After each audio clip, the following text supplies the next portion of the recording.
Yeah, good morning. A warm welcome to all the speakers.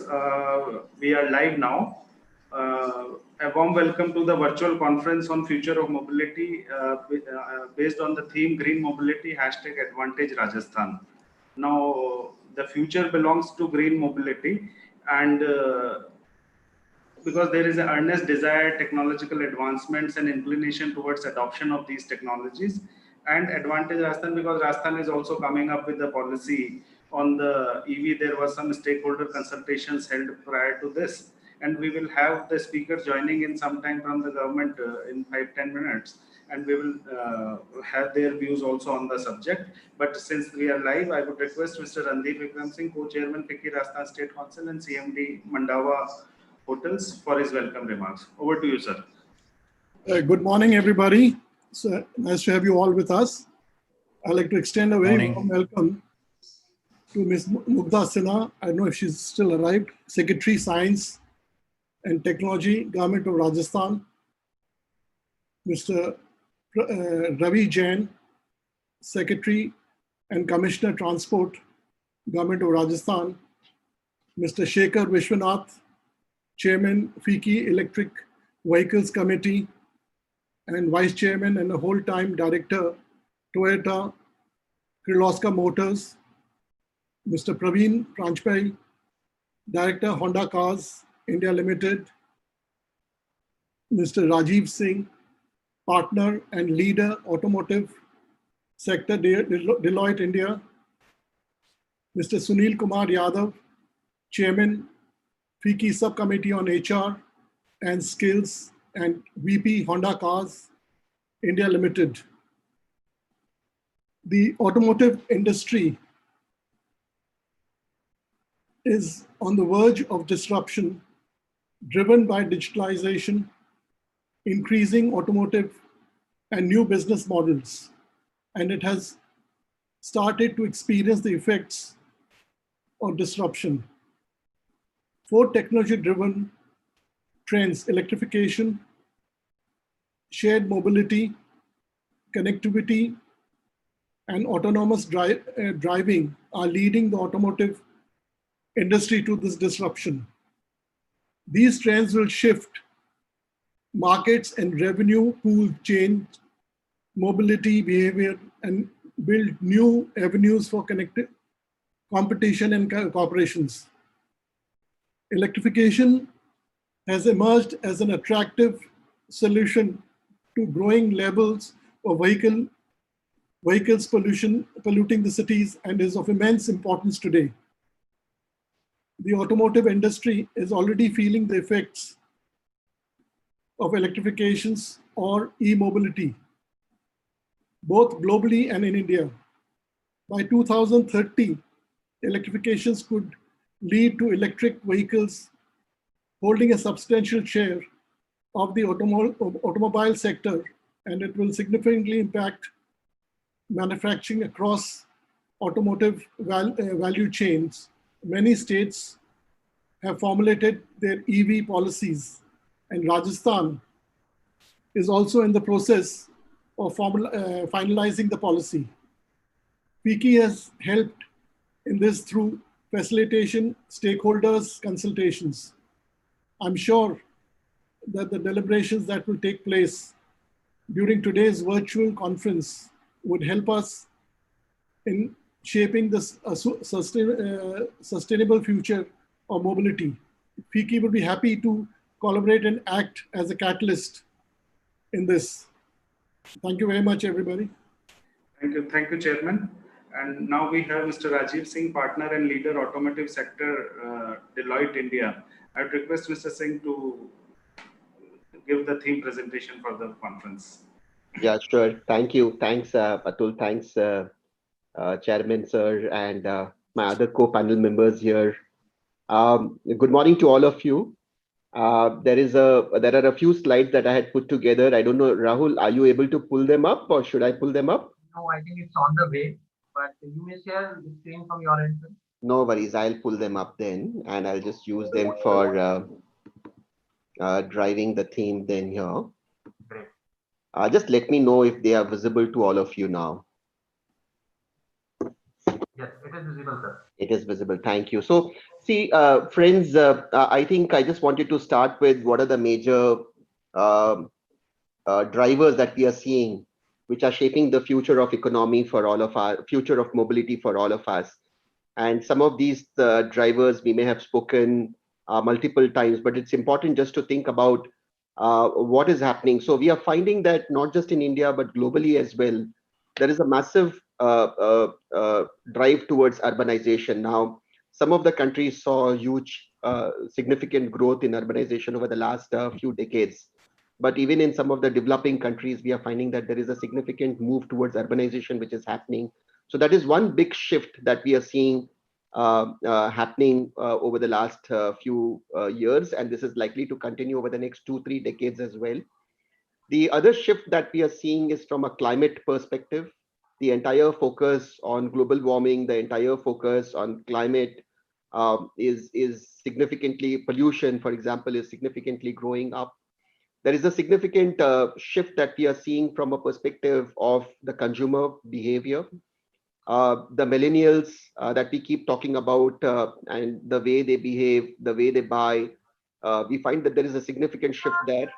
People are no longer looking at really owning an asset, but people are looking at kind of pay by use kind of a model wherever it is possible for them. People are also likely to be more and more mobile going ahead. We are finding that there is a significant drive in terms of also, apart from economic growth, there is also a significant push from a digitization and technology adoption perspective.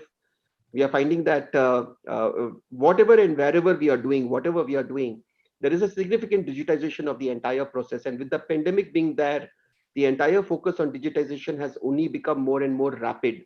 While the economic growth may have seen some challenged times due to the pandemic, not just in India, but even globally, but overall, from a long-term perspective, it all seems to be still going in a direction where we are likely to continue to see a huge economic growth.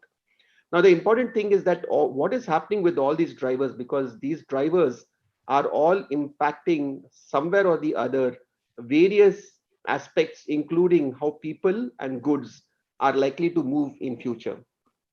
So what we did is that we thought that why not we study these 5 drivers in a more detailed manner.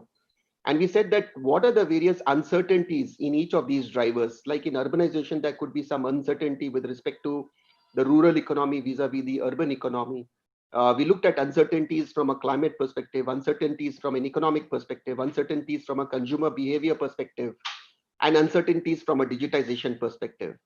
And we came up with a list of about 130 odd uncertainties, and then added a few dimensions from a government perspective as well, which is from a policy support and so on.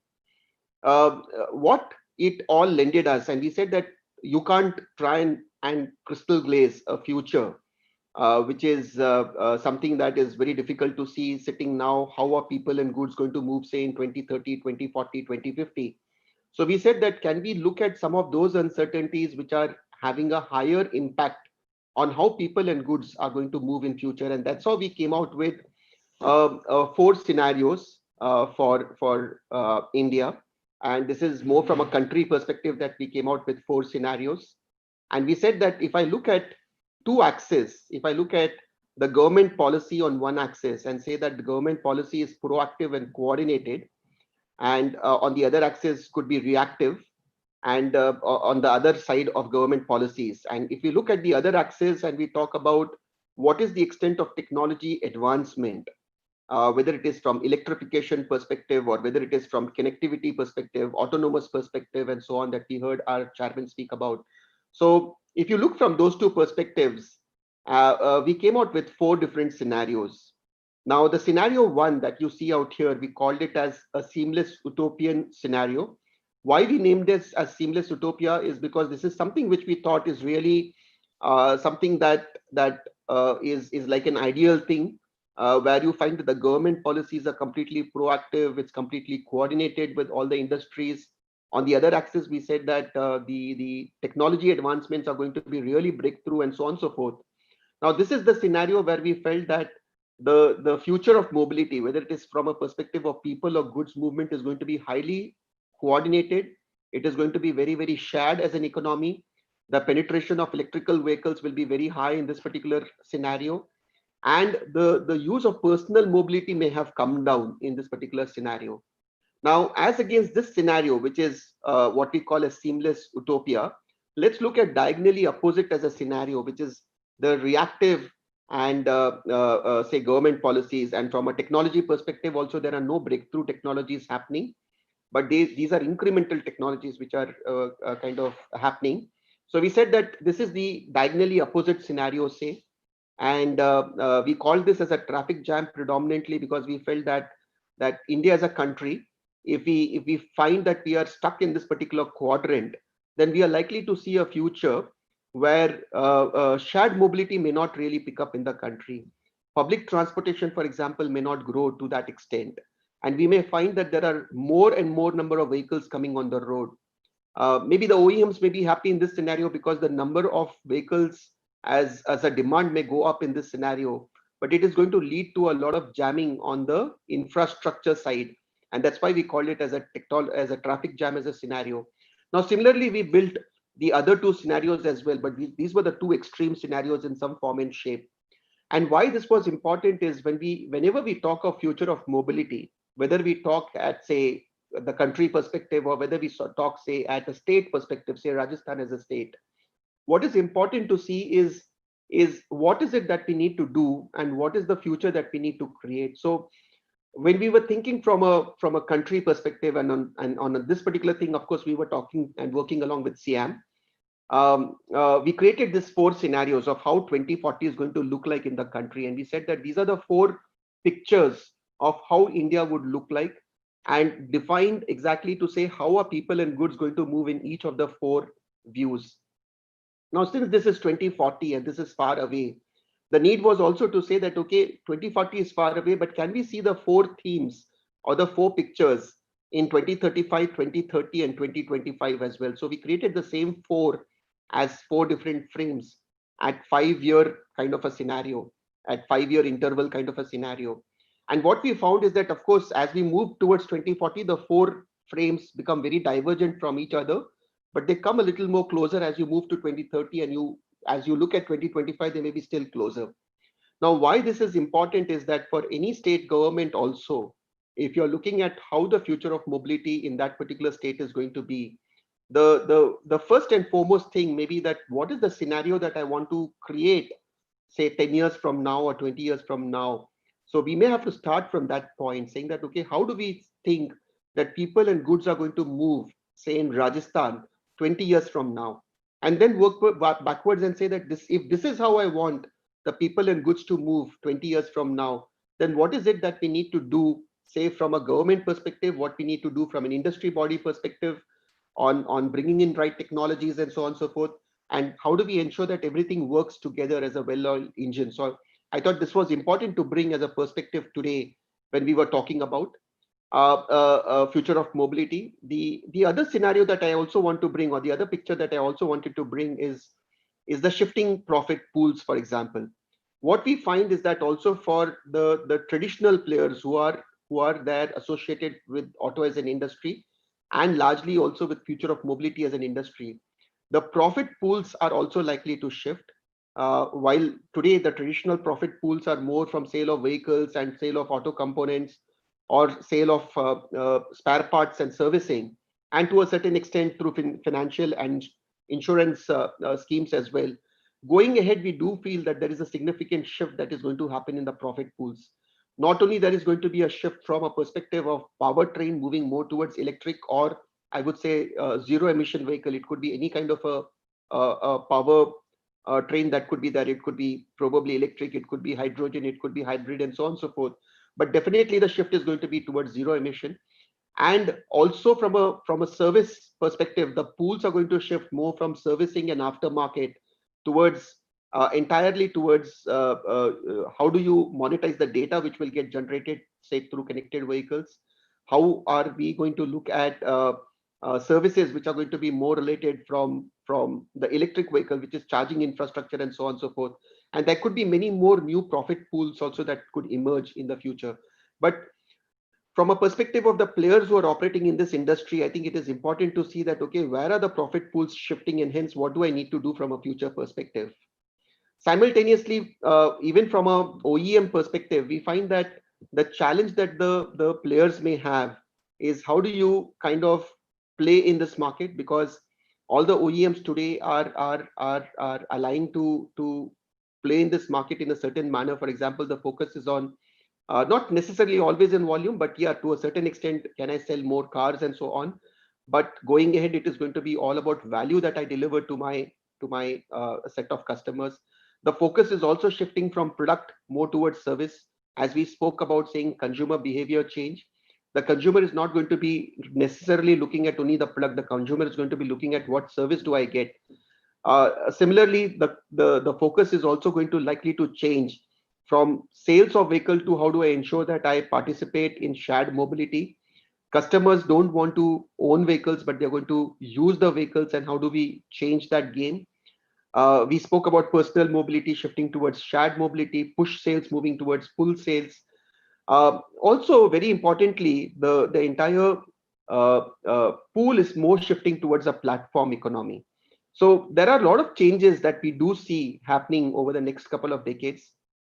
But the challenge is that we are not going to see it happen overnight, which means that we are not going to change from, say, the old game to the new game at a particular date in time, or at a particular, say, year, and so on and so forth. The challenge is that both the things are going to continue at the same time.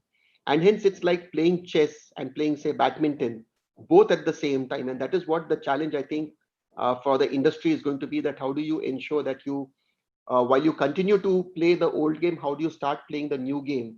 But very importantly, how do you play the two games together in the same organization? So that is what is going to be the challenge that most of the players are going to face. So with that, let me hand over back. I thought that today, while we have a lot of sessions which have been planned, what is going to be important is to just keep in mind that if we can ensure that we also utilize this time to think about how the future is going to look like from a mobility perspective, and focus not only personal mobility but also shared mobility. And while we discuss that, let's also discuss the role of the government in making that happen, and the role of the industry in how to ensure that the technology advancements happen. With that, let me welcome once again all the members here for the conference or the virtual meeting that we have today. Thank you, and back to you, sir. Thank you, Mr. Singh. And while you were making your presentation, Ms. Mugdha Sinha, Secretary Science and Technology, has also joined, and Mr. Ravi Jain, Secretary and Commissioner Transport, has joined from his transport. Welcome, sir. And we move to Mr. Shekar Viswanathan, who is Chairman of FICCI Electric Vehicle Committee and Vice Chairman and Director of Toyota Kirloskar Motors. Over to you, Mr. Viswanathan. Yeah, good morning to all my panelists over here. Particularly a warm welcome to Ms. Mugdha Sinha, Secretary Science and Technology, Government of Rajasthan, and also Mr. Ravi Jain, Secretary and Commissioner Transport, Government of Rajasthan. Thank you both for having made it to this particular event, which is very important for us. My colleague from industry, Mr. Paranjape, Mr. Rajeev Singh from Deloitte, Mr. Yadav, and other members. Let me first of all begin that this move towards electrification and alternate fuels is a welcome step taken by the government, and I think this move has been set off way back in 2011 with the advent of the National Electric Mobility Mission Plan. I think many meetings were held under the aegis of the Department of Heavy Industry back then. And it's very heartening to note that it has come a long way, and we have had many discussions and iterations on the plan as we have moved forward. Then in 2017 is what I would call a big breakthrough for the electric vehicle industry, which happened only because GST was introduced in 2017, and that provided a very convenient forum to send a national message on how we intend treating the taxation of electric vehicles. And I think subsequently, electric vehicles taxation was dropped from a level of 12% GST to a level of 5%. Now, one can't ask for more encouragement from the government than this lowering of taxes. And I think the customer and or the consumer must be suitably incentivized as a result. However, there are problems, and I will address those some of those issues in a bit. But I would also like to state the efforts made by every state government in developing respective state EV policies, regardless of political persuasion. And I think that's the material part.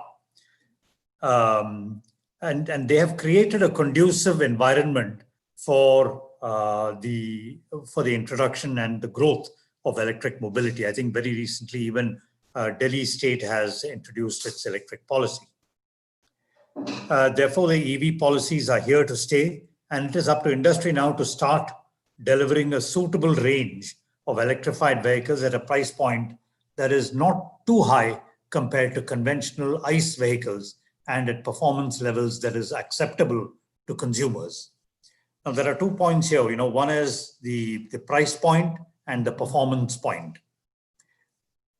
As far as the price point is concerned, given that the battery cost forms a significant part of the cost of the vehicle, I'm told it ranges between 40 to 55%, depending on the type of batteries that are used in the vehicle and the range that one will give that particular vehicle. And therefore, I think it's very important for us to understand that the battery cost and how you get the battery into the vehicle is very, very important. As far as the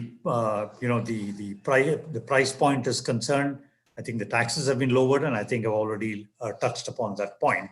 But yes, even today, electric vehicles, because of the simple fact that you're removing most of the other components out of that used to be prevalent in an ICE vehicle, and you're only fitting it with battery and a motor, has meant that there's a lot of room in the vehicle and the cost will come down.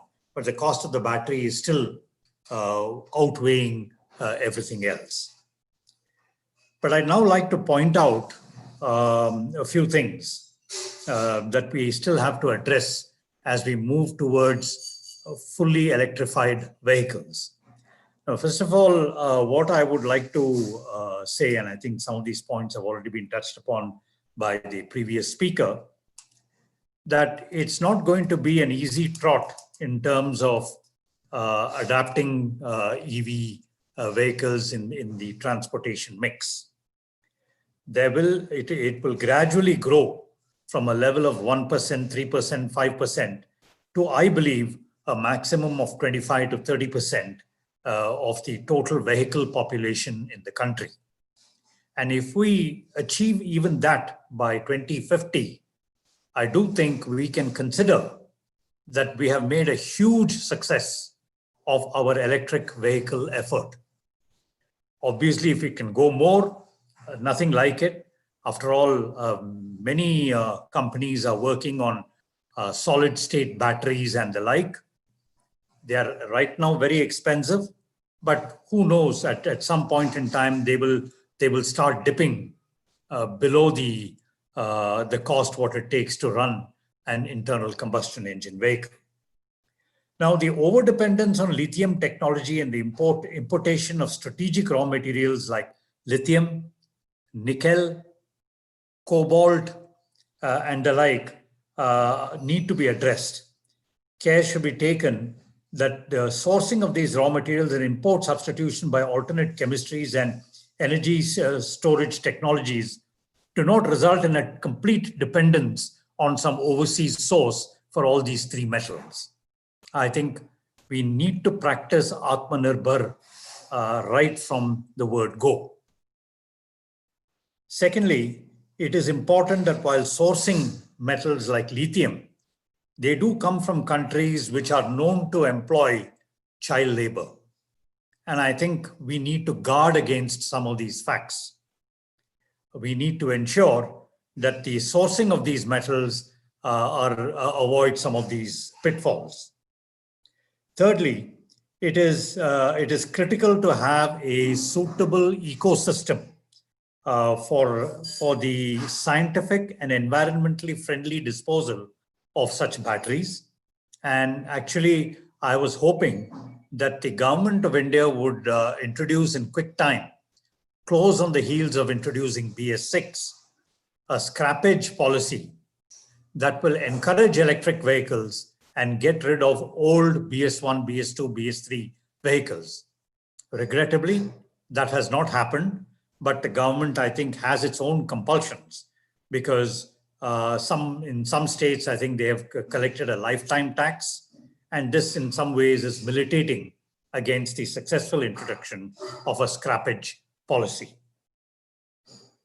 Lastly, electric vehicles deserve all the encouragement in terms of low tax rates.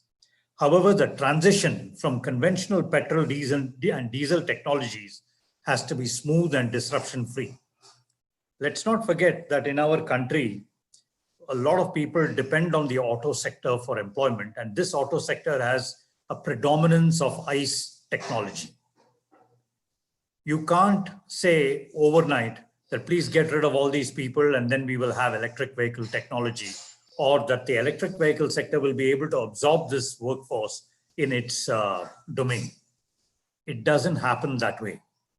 So I think it will be a gradual transition, and I do hope that transition happens, so that by 2050, we will have about 25 to 30% of the vehicle population to be electric vehicles. And if we can achieve that, I think we would have done wonders.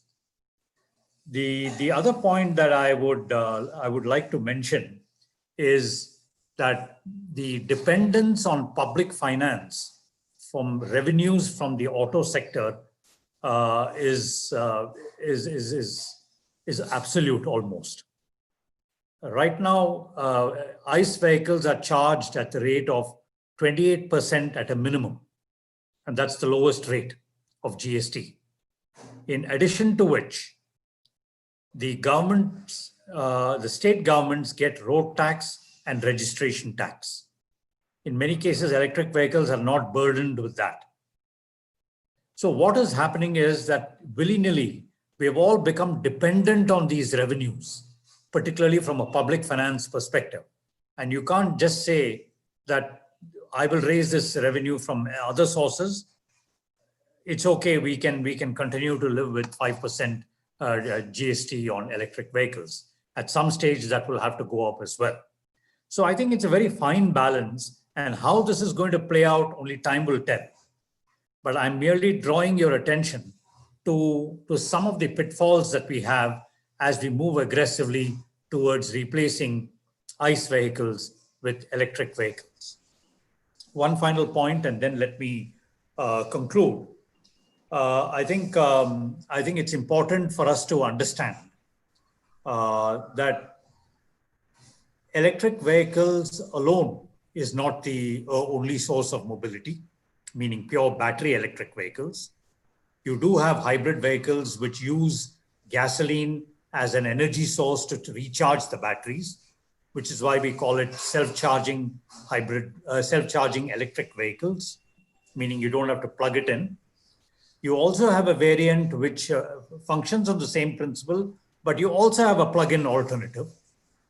But more importantly, the world is now seeing that you can have hydrogen as a resource which can power and charge the electric vehicle. And then you have various other permutations and combinations, such as solar, such as wind, etc., etc. And I think the dependence of the electric vehicle in charging itself needs to be drawn from a mix of all these sources. I think that is very important that we achieve it as we gradually move towards electrified vehicles. With this, let me stop and let me turn this back to the moderator of this particular program. Thank you for having given me a patient hearing. Thank you, Mr. Viswanathan. A crisp overview of the sector and how we can move ahead towards green mobility through a mix of technology options available with us. And one thing that has come up during the presentation also, that this change has to be smooth, and the transition has to be done with involving all the stakeholders in a smooth fashion, and it will not be a knee-jerk reaction like of thing moving towards the green mobility. Now I would request Mr. Praveen Paranjape, Director Honda Cars India Limited, for his remarks. Over to Mr. Paranjape. Hi, namaste and good morning, the government dignitaries and the colleagues from the industry. I hope all of you are keeping safe and are in good health. The new world order right now is virtual reality, and it's my pleasure and honor to be among all of you today through this digital conference. I would like to congratulate and compliment members of FICCI Rajasthan to organize this event and chart out opportunities for Rajasthan.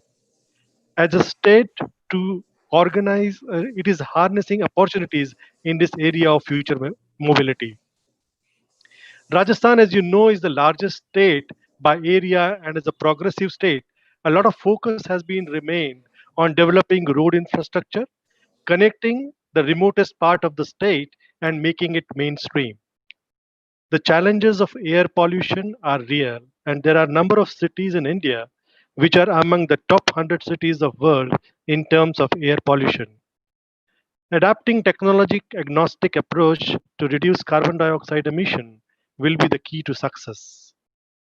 As many of you know, Honda has been the first car company to set up our manufacturing plant in Rajasthan in 2008.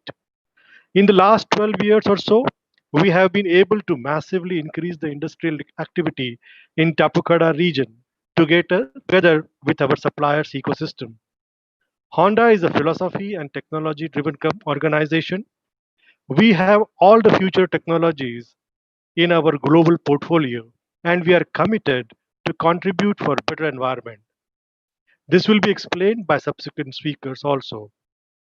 Let me just touch base about Honda's superior technology. The Honda hydrogen powered cars can cover up to 980 kilometers in one charge. These are so environment friendly that what comes out from the exhaust is pure water, and it is drinkable water. Similarly, we have seen that Japan has used its technological leadership for addressing carbon dioxide emission by introducing very high percentage of hybrid cars. These stand out on well-to-wheel basis for a coal-powered energy source country like us. The current percentage of hybrid cars in Japan is over 33% of new car sales. For your quick reference, a 2.4-liter Accord hybrid car can give a mileage of over 20 kilometers a liter in city conditions. This was recently proved by an independent Indian test agency also in its survey. It further reinforces the need of a technology agnostic approach. As announced earlier in media, Honda Cars India plan to start its electrification journey with launch of hybrid models from next year. Honda product portfolio can also very well support alternate fuels based on powertrains. Alternate fuel powertrains are a win-win situation for agri-based Indian economy. India will be among the lead countries to offer these latest technology products from Honda portfolio to our customers. Honda products are E20 compliant for cars and on two-wheelers. A steady jump of alternate fuel-based powertrains can save more than 5% of import on current situation basis and fuel bill saving of few billion rupees. We are aligning our own manufacturing facilities accordingly and also working for the supplier ecosystem around our plant. We would further like to mention that as of now, the volumes of these electrified products are still small, and it makes good sense for all OEMs to work together for economy of scale, thus making products affordable for the masses. We have been getting excellent support from the state administration and all along since inception of our operations in Rajasthan. We are very thankful to them and are committed to closely work with them and will seek their support whenever required in a planned way. India is an important market for Honda. The necessary investment plans are in place. It will require softer aspects too, like skilling, reskilling of associates at manufacturing and dealerships. The supply chain goes uh, till the end of life. We have world-class Honda Vocational Training Center within the campus of Tapokhara. It will be used for the same. It will also require good understanding with the customers on safe usage of these products. The necessary steps are being taken. In the end, I would like to say that the implementation of new technology should be there. Yes, of course, it requires initial support to reduce the price gaps for customers to develop the taste. It is known that automobile sector is passing through a kind of slowdown for almost last 2 years. I would like to thank FICCI Rajasthan team for their efforts for bringing up this seminar and putting up all together. Namaste and have a good session ahead. Stay safe. Thank you. Thank you, Mr. Paranjape. And now we have with us Mr. Ravi Jain, who is Secretary and Commissioner Transport, Government of Rajasthan.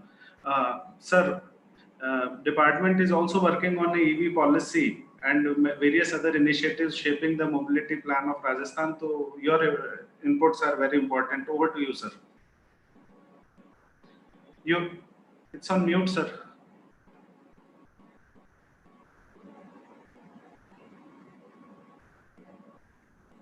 Can you hear me now? Yes, sir. Yes, sir. Loud and clear. Good morning, Tulji and all the participants, and good morning, Madam Mugdha ji. First of all, I would like to tell you that Rajasthan is one of the pioneering states in the country to initiate in the field of making a policy for electrical vehicles. And we have now almost formulated it and have now presented it to our minister. And in coming time, I think it will be passed by the minister and then go to cabinet. I think the whole discussion is towards the future scenario of mobility in the country, and electrical vehicle is the future of the transport in the country, as we all know. Government of India has realized this way back in 2013, and then in 2015 FAME came, that is the faster adoption and manufacture of electrical and hybrid vehicles. And in that manner, we have given a number of concessions with regard to these promoting these electrical vehicles in our electric vehicle policy. And as we all know, the number of vehicles which we are having right now in Rajasthan, the number of vehicles registered in Rajasthan is around 2 crores. And 2 crore vehicles, most of them are two-wheelers. And we think that the kind of companies making inroads in the electrical vehicle segment is now increasing with the government support. You see, we have provided a number of upfront concessions on the vehicle selling, so that people can buy these vehicles at the cheaper rates compared to those normal petrol or diesel driven vehicles. And also we have given them number of concessions in terms of taxes. As you all know, when a person purchases a vehicle, he has to pay one-time tax, and it can range from 9% to 13% of the cost of the vehicle, which is a huge.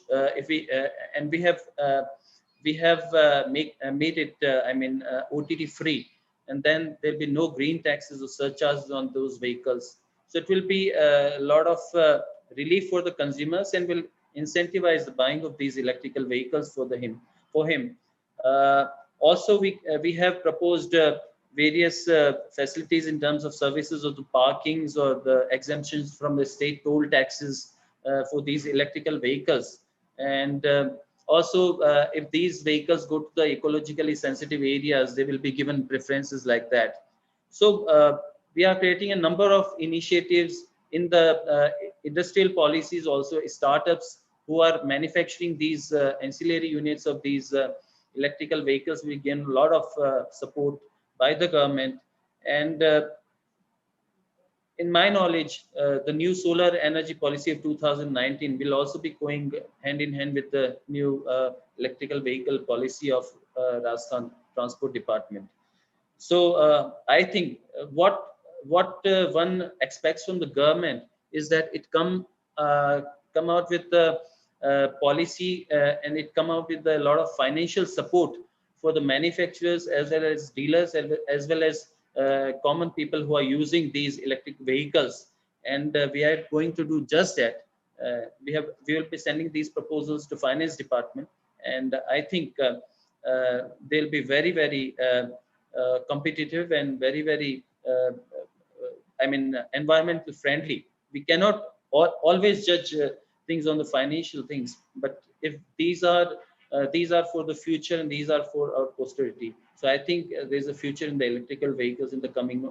Secondly, in the transport, we also go for the promotion of the public mode of transport.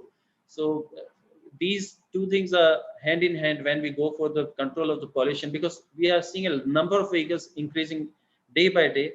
Around more than 1 lakh vehicles are sold every month in Rajasthan, and the present number of vehicles is 2 crores and it's increasing day by day. So we need to go from private mode of transport to the public mode of transport. Like we have seen in Rajasthan, number of buses, electrical buses being employed by the roadways by JCTSL in the coming months. Also, metro has been expanded. So Rajasthan government is also doing a lot for the improvement and promotion of public mode of transport. Yes, Atul. Thank you, sir. And we hope that the upcoming policy addresses and takes Rajasthan towards the path of green mobility.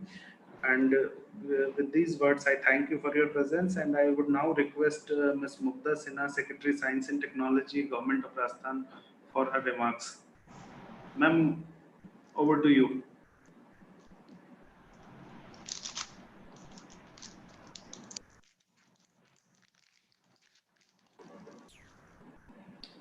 I think I will call her. This thing is then.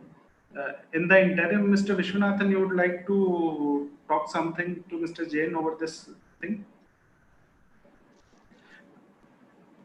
Okay, madam has come. 2 minutes. Yeah, Mr. Viswanathan, you would like to ask something about the upcoming policy or something? No, I don't have any questions for Mr. Jain specifically. But if Mr. Jain has any questions to ask of us, we'll be very happy to answer them. In fact, sir, there was a consultation held, preliminary consultation before the policy when it was being formulated. And we organized some stakeholder consultation at that point of time. If there are some more inputs that are required, we would be happy to facilitate that. You can always share it to me. You can WhatsApp me or mail me, and at least 4 to 5 rounds of consultations were held while we were making the draft electric vehicle policy. And only after that, and also with comparing with the other states also, we have formulated it. And still there are chances of some amendments in that, in scope of improvement. So you can always tell me. Sure, sir, sure. Okay. Now, over to Ms. Mugdha Sinha, Secretary Science and Technology, Government of Rajasthan. Ma'am, look forward to hear from you. Yeah, thank you so much, Atulji and FICCI, and to all my esteemed fellow panelists, including Secretary Transport Ravi Jainji. Thank you very much for this opportunity. I have been hearing with great interest the presentations and the discussions that other points that other fellow panelists have raised. At the outset, let me just compliment FICCI for initiating a discussion on a topic of great relevance about which a lot of ideation is already happening at various levels in the government, outside the government, in the manufacturing sector, in the industry, and also because we now have huge templates of international best practices that are happening. See, I am a policy designer and I will talk about the macro picture, not restricting myself only to the manifestations of disruptive technology, of which EV is just a part, right? Because we have to look at how we are bringing about or designing policies, because just as the industry has clients in terms of customers, the government also has to look after the interests of its stakeholders, and the stakeholders includes both the manufacturing industry from the science and technology department, the researchers and the innovators, the environmentalists, as people have mentioned, because we are living in a circular economy, definitely, and also the people, the stakeholders, which is the civil society at large, which is for whom the government exists. So COVID actually has, brought this realization really upfront and in the minimum amount of time, that we are not just living in an unpredictable times, but also times in which which are dynamic, of course, because of the incremental technologies which are happening every moment. And also because, and let me add to dynamic, we are at the cusp of disruptive interaction between technology and psychology. And I say psychology very, very with great emphasis, for the simple reason that it is not the jobs of people to understand machines, but it is the jobs of machines and manufacturers of those machines to understand the psychology of the people. That is what good design is all about. See, the 21st century is going to be about design, right? Don Norman in the 20th century wrote about what is called the psychology of everyday design. In the 21st century, he has upgraded his own views, talking about the the design of everyday things, right? So the intersection of technology with psychology becomes very, very important. And why I say this becomes very important, because acceptability of the government policy, acceptability of the product coming out of the innovation. EV is just a product. And why has EV come into the picture? I'm just talking of one symptom or one manifestation of this disruptive technology. They are umpteen. Today, Tesla is talking about travel in pods. Astrophysicists today are, talking of what Einstein said, that time travel is possible. So we are only talking of, just 1/100th of a disruptive technology which is taking place. So I think my suggestion as a policymaker is that we must broad base our policy, because today in the times that we live in, it is very, very difficult to say that my policy that I'm making today will last for the next 20 years. With artificial intelligence and with IoT of things happening, with M2M, the machine to machine happening, I think when you're talking of automated driving, when you're talking of self-driving vehicles, when you are talking of not just mobility of people, but also mobility of cargo, when you're talking of cargo as a service industry, when you're talking of urbanization, you have to play. And when you talk of urbanization today, you don't just have to talk of population, but you also talk of sprawling cities where population densities will matter. If you look at Scandinavian countries, you're not even talking of self-driving cars. You're not even talking of, Ola, Ubers, and Didis of the world, or Zozos of the world. You are talking of going back to cycling. You are talking of bicycle paths today, because there is not just environmental concern, but also wellness of human beings, because again, you want to biomimic. In science, there is a concept of biomimicry, and IIT Chennai has, started a course this year, a BTech on biomimicry, which is exactly how your aeroplane by Wright brothers came into being, because the Wright brothers biomimicked how the bird flew in the sky.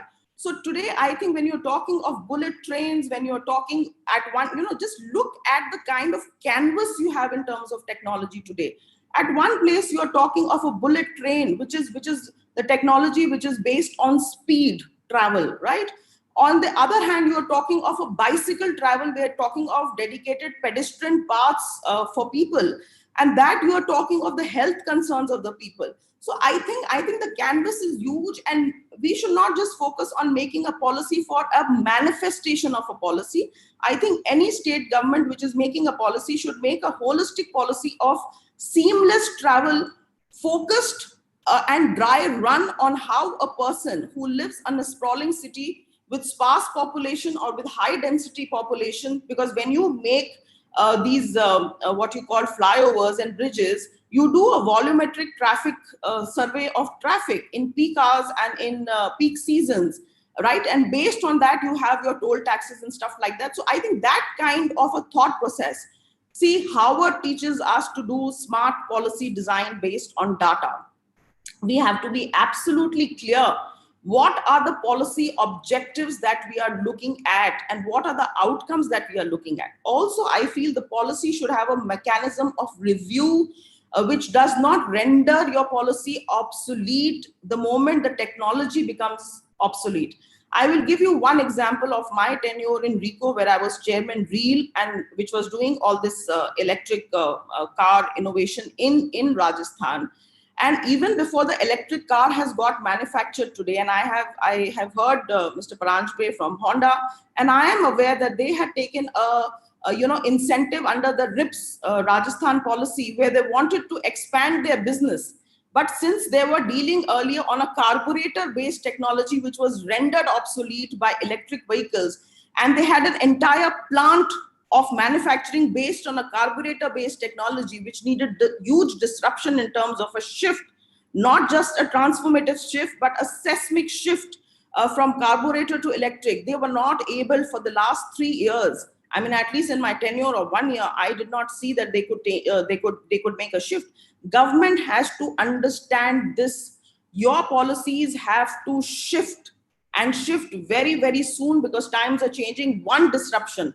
And as I think Mr. Viswanathan mentioned, and speaker Mr. Singh before him mentioned, that today there will be no revolution. If you look at what Noah Yuval Harari has said in his various books, Homo sapiens, and he's also written an article specifically on the tyranny of technology. So what is also happening, that there is a concept of a human-centric design. If you are not putting your customer, if you're not putting the user, if you are thrusting technology on him, if you are thrusting top-down approach of a policy on him, usability, acceptability will not happen. See, when I was in college, there was a particular company which launched a battery-operated car called Riva.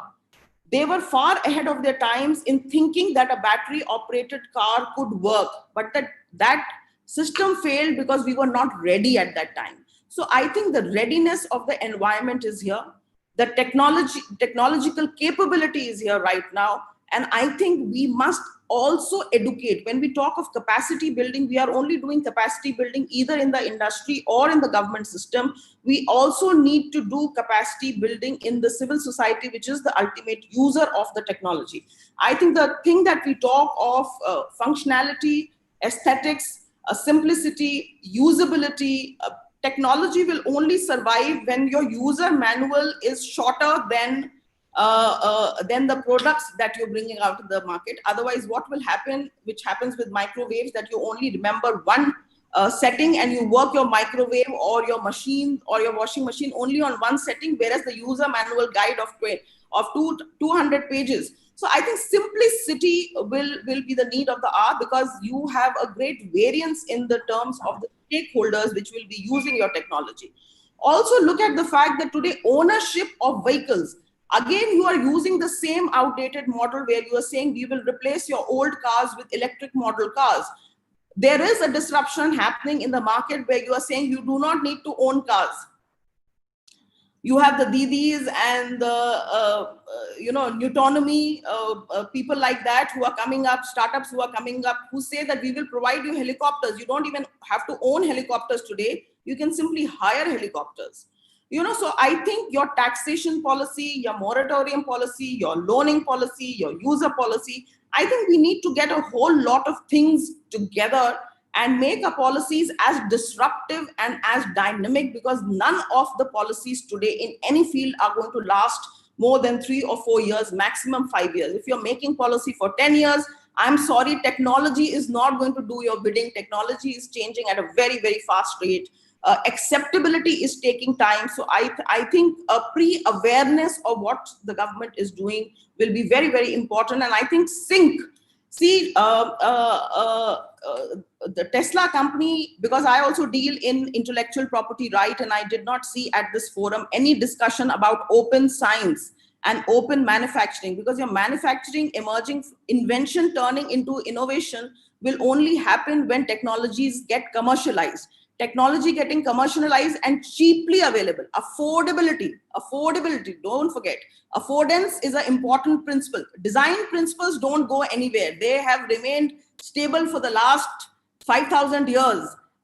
So design principles are not going anywhere. Affordability is a very important concept of design principle, and it is associated with innovation and invention and patent. So Mr. Elon Musk has said very clearly that I am not going to initiate any patent related lawsuits on any usage of my technology based on goodwill or good intention, which is a very, very big statement which the government must incorporate in its policy, because it basically means that you are making innovation, open research, which is going to spur your technology transfer and licensing for manufacture, which is what I think Mr. Viswanathan probably meant when he said we must become self-reliant. Self-reliance will only come because we must not reinvent the wheel. We must do what Peter Thiel has said, move from 0 to 1.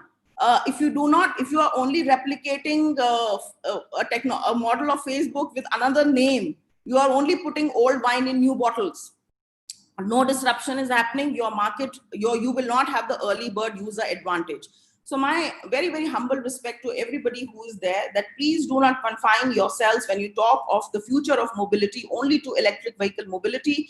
Please look at the class and the urbanization, because each country, each state within the country itself has its different levels of development, depending on the kind of the culture of the population, the culture of habitation, the culture of urbanization. Also, please look at seamless mobilities. Also look at shared and carpooling, common mobility. So these are things, and I think when we are planning smart cities must definitely include the concept of mobility using the latest technology, and also policy should leave a lot of leeway in the system, which enables the policy maker.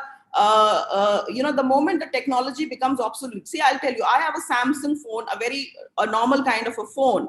When I bought this phone and replaced my 50,000, 55,000 grand phone, I asked the person, there is no battery component here. So that gentleman told me, ma'am, the battery in this phone lasts for 3 years. So I said, my phone lasted for about 7 years the earlier, when I kept changing the battery and kept making it run. So this is an innovation about which it is embedded. Good design is very, very difficult to figure out, and bad design speaks to you. So I think we should be very, very observant to what is happening. So this mobile today will last you only for 3 years. After 3 years, you will not have any upgrades in the mobile and you'll be forced to change.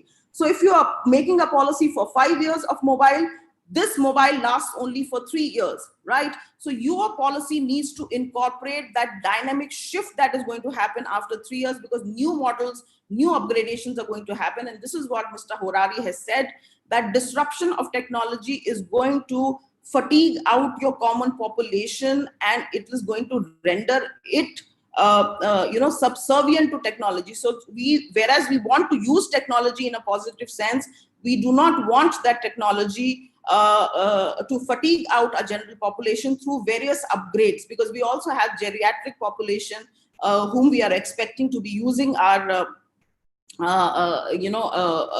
the mobility that is going to be provided. So we also have to look at the variance in our stakeholder population. So I think these are words. There's a lot that can be said. Now people are also talking of what you call industrial design, interactive design, experiential design, immersive design, emotional design. So I think policies need to look at design principles and involve all these kind of things to make a policy dynamic and in sync with the disruption that is happening in society. Because just like time and tide does not wait for any man, you can add the third T of time, tide, and technology today, not waiting for any man.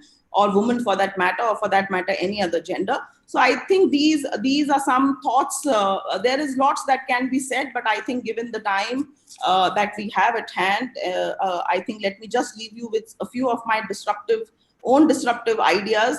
The general outcome should be that you improve the quality of life of the city, you improve the quality of life of the people who stay in the city, ease out things. So easing out through mobility, so that we don't end up wasting time in travel.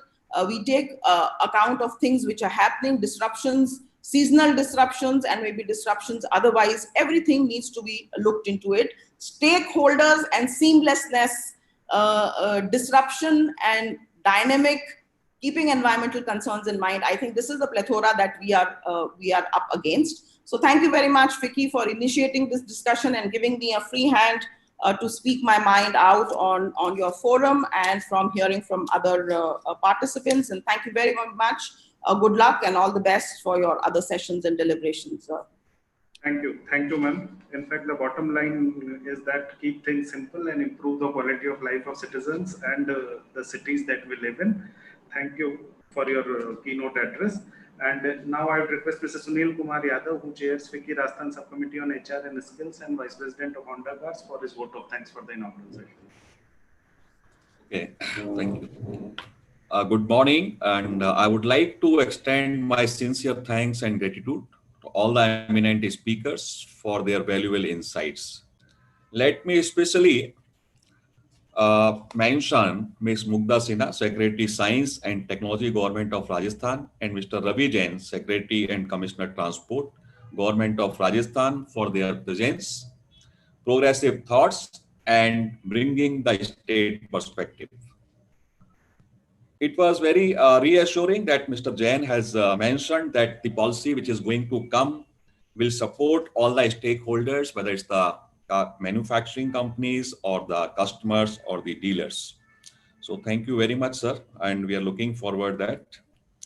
And it was really very thought-provoking and learning the thoughts of Madam Mugdha Sinha, who mentioned how the policy should be designed. It should be futuristic and holistic and seamless, and should take care for the society as a whole. And of course, focused on the technology. And there should be the process of review, which is very, very important, what we are lacking today in terms of changing the policies in government. So thank you very much, ma'am, for that. And taking this opportunity, let me share that I was posted for more than 10 years at Honda's manufacturing facility at Tapukada, Rajasthan, right from the inception, and got the opportunity to interact with Rajasthan government very closely. It is the most forward-looking, open and supportive state. The power of togetherness from industry and government is the best seen here at Rajasthan. Mugdha madam, we have been interacting with you in your previous assignments as MD RICO also, and it was always a pleasure to learn, understand and work on your innovative ideas. You have been always very, very clear and straightforward. So we really appreciate your support in that time also. And Mr. Jain also, we have the opportunity, as soon he took over the charge as Secretary and Commissioner Transport, he was kind enough to give on a very short notice the time and listened us very properly. So all the state is very, very supportive.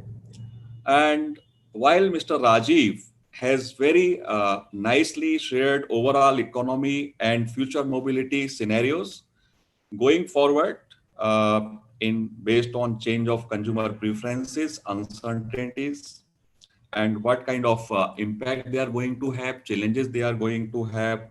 So which has set the tone very well for the upcoming session. And it was really good to hear the global and national XCV perspective, challenges and steps are being taken by the government from Mr. Shekar Viswanathan from Toyota. And what he has mentioned, it's worth considering, means we have to see how this transition should take place so that we should be able to achieve the ultimate purpose for the country and for all the stakeholders. where the complete ecosystem is very, very important, and affordability is also one of the important factor, what Madam Mugdha Sinha has also mentioned in her speech. Mr. Paranjape has elaborated it more with facts about new technologies and their contribution for reduction of CO2 and Honda's commitment towards clear sky for our children. So if I brief the masses, as per my understanding, it is clear that future is green mobility, changes are inevitable, have clear roadmap by using all technology best suiting to Indian conditions gradually and smoothly, and the state is ready and welcoming to support this revolution of green mobility. I would also like to thank all speakers going to participate in next session, audience, all the partners who have supported to organize this event, conference. Once again, thanks to all eminent speakers. Thank you very much, everyone. Thank you. Thank you, Mr. Yadav. And with this, we come to the close of inaugural session of virtual conference on future of mobility. The inaugural speakers may kindly log off. I once again thank Mugdha Sinha ji, Mr. Ravi Jain, Mr. Paranjape, Mr. Viswanathan. Thank you all, Mr. Singh, for your presence and inputs. Now we move on to the next session, that is Journey Towards Sustainable Transport. And this is chaired by Mr. Amit Kumar, Partner Clean Energy, PwC India. So I would request Mr. Amit Kumar to please take charge of the session and initiate the discussions. Over to you, Mr. Kumar.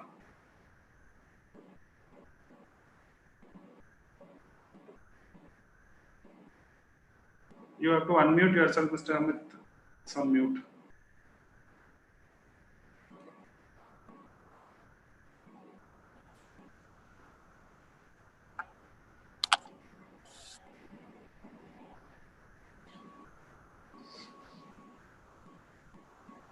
Yeah, Mr. Kumar, please start the session.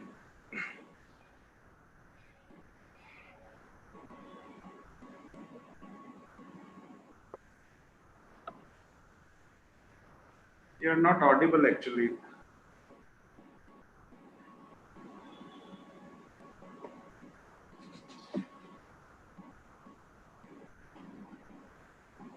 Mr. Kumar, you are not audible as of now.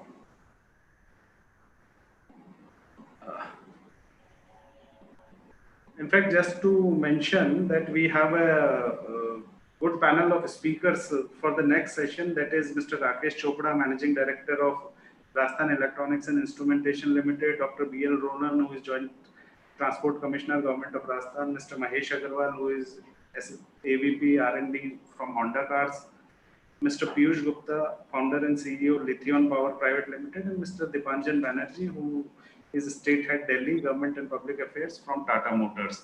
So, Mr. Kumar, is your audio ready? Because it's not audible at our end.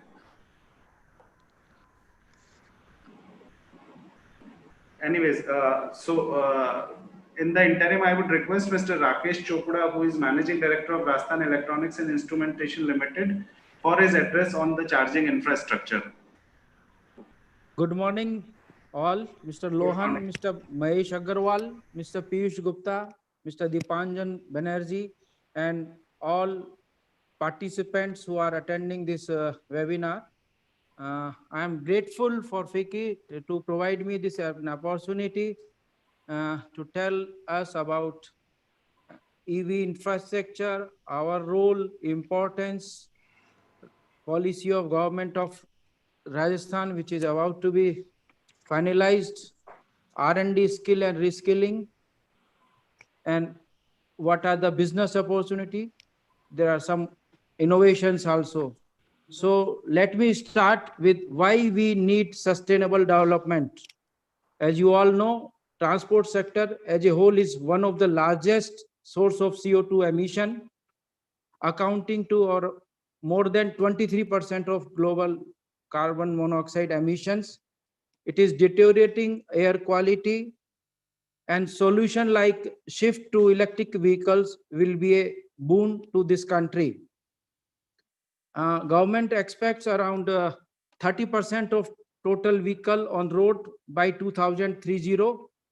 And this necessitates robust electric vehicle charging infrastructure across the country. Secondly, to maintain energy affordability and preserve the reliability of electric grid, we need sustainable transport. Now, as far as the importance of electrification or simulating the future with EV is concerned, it is projected that around 80 gigawatt hour power is needed by 2020, and it is expected to reach around 70 terawatt by 2030. This is as per EY report. Secondly, this smart grid also allows utility to collect EV specific meter data and other specific rates for EV charging. It engages consumer with information on energy transmission. With a smart grid utility, we can manage when and how Hello, am I audible? Yes, please go on, carry on. Okay, how EV charging occur while is still adhering to the customer preference. Let me have give some policy and infrastructure needs for this EV policy. As you all know, many states in India, they are in race to adopt these policies, groundwork, and then boosting and adoption of EV charging vehicles. Majority ones are National Electric Mobility Mission Plan 2020, scheme for fast adoption and manufacturing electric vehicles, that is FAME India, as well as EV at 2030 campaign. Policies that govern and support research and development, charging infrastructure, and skill development incentives, they need to be undertaken. Are to attract private investment, that is very important. A fair competitive market environment has to be facilitated. For example, industrial land for EV chargers should be available. Then special incubation centers, that is also a business model focused on EVs. It can be developed and encouraged by starting an incubation center. Then regulation to promote adoption in public transport. And then charging infrastructure, appropriate policies and regulations are needed to be framed for charging infrastructure of public and private places. I'm just putting some light on possibilities and incentives and concessions which is required in case of ease of doing business as far as our state Rajasthan is concerned. As you know, the second draft of Rajasthan EV policy 2020, it mentions to promote EV manufacturing. The government of Rajasthan aims to identify and develop a dedicated manufacturing zone with necessity basic infrastructure such as waste disposal, sewage treatment, research facility. Government of Rajasthan will also promote setting of at least one lithium-ion gigafactory in the state to boost local manufacturing. Attractive incentives will also be considered by government of Rajasthan in form of higher capital subsidy, land cost subsidy, etc. Electrical vehicle manufacturing is one of the first sector under RIPS, that is Rajasthan Investment Promotion Scheme 2019, which includes 5% interest subsidy or capital subsidy that is equivalent to 25% made on the plant or machinery. Then incentive for creation, public charging, swapping infrastructure, GST rebate and reimbursement. An ecosystem comprises of electric vehicle along with all the related stakeholders such as advanced battery manufacturer, EV components and accessories manufacturers, charging and swapping infrastructure and services, power infrastructure and service providers. As far as this R&D and skilling and reskilling and rebuilding of ecosystem is concerned, in EV skill development centers, short-term courses, long-term courses may be arranged on EV. Draft policy also envisages an epicenter for research and innovation for EV ecosystem development in India through Rajasthan E-Mobility Center of Excellence, COE, and Entrepreneurship Development. I'm also seeing some business opportunities. I can say it's a huge business opportunity we can expect in a near future. As you all know, the Indian market for electrical vehicle is growing at 77% CAGR. It is expected that it will grow by 77% CAGR between up to 2025. So this offers a huge opportunity to switch electrical vehicles, and at the same time it preserves environment, it saves environment. Under FAME 2, setting up the right infrastructure with a total of 2,700 charging stations, and Government of India has provided a wide business opportunity to the tune of more than 10,000 crores for creating charging infrastructure in next 3 years. We have some innovation ideas also, that is integration of rooftop solar and impact on charging infrastructure. As you know, both this PV, that is photovoltaic, and EV batteries, they are operates on DC, and this could potentially change the landscape of EV charging. Solar energy will help to reduce T&D losses, thereby reducing the CO2 emissions. Secondly, the solar integration of electrical vehicle and their charging infrastructure and commercial and industrial application of EV, it will act as a catalyst for adoption of energy storage. A standard global infrastructure is a major deterrent for EV participation in India, as creating infrastructure will be cost intensive, and then integration of smart grid and EV charging. Now, these are some innovations idea. In the end, let me also tell role of REIL. You know, the company has been allotted the responsibility by the Department of Heavy Industry, Government of India, for setting up of 200 charging stations at Delhi, Jaipur, and Chandigarh under FAME India scheme to promote e-mobility. And this work, I'm very glad to tell all of you that this work has been completed successfully. In continuation, company has also undertaken another 270 numbers of e-chargers under FAME 2 India, across India. And based on an EOI published by Department of Heavy Industry under FAME 2, REIL has got sanction of 1061 EV charging stations in 45 cities across India, and REIL is also geared to work extensively under FAME India to develop this charging infrastructure, not only in Rajasthan but across country. And the company also aims to manufacture EV chargers in India under Make in India initiative to contribute further under NEMMP. Thank you. Thank you, Mr. Chopra, for sharing the plans and perspective for the development of EV sector in the country. In fact, I would like to take this opportunity to congratulate you on taking over as Managing Director of Thank you, sir. Thank you.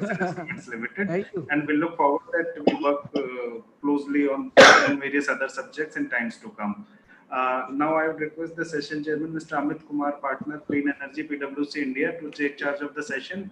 You have to unmute yourself and then you please start.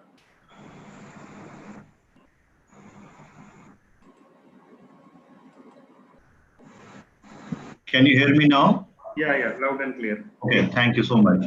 And sorry for the technical glitches at our end. Thank you, Mr. Chopra, for your insightful discussion and about REAL.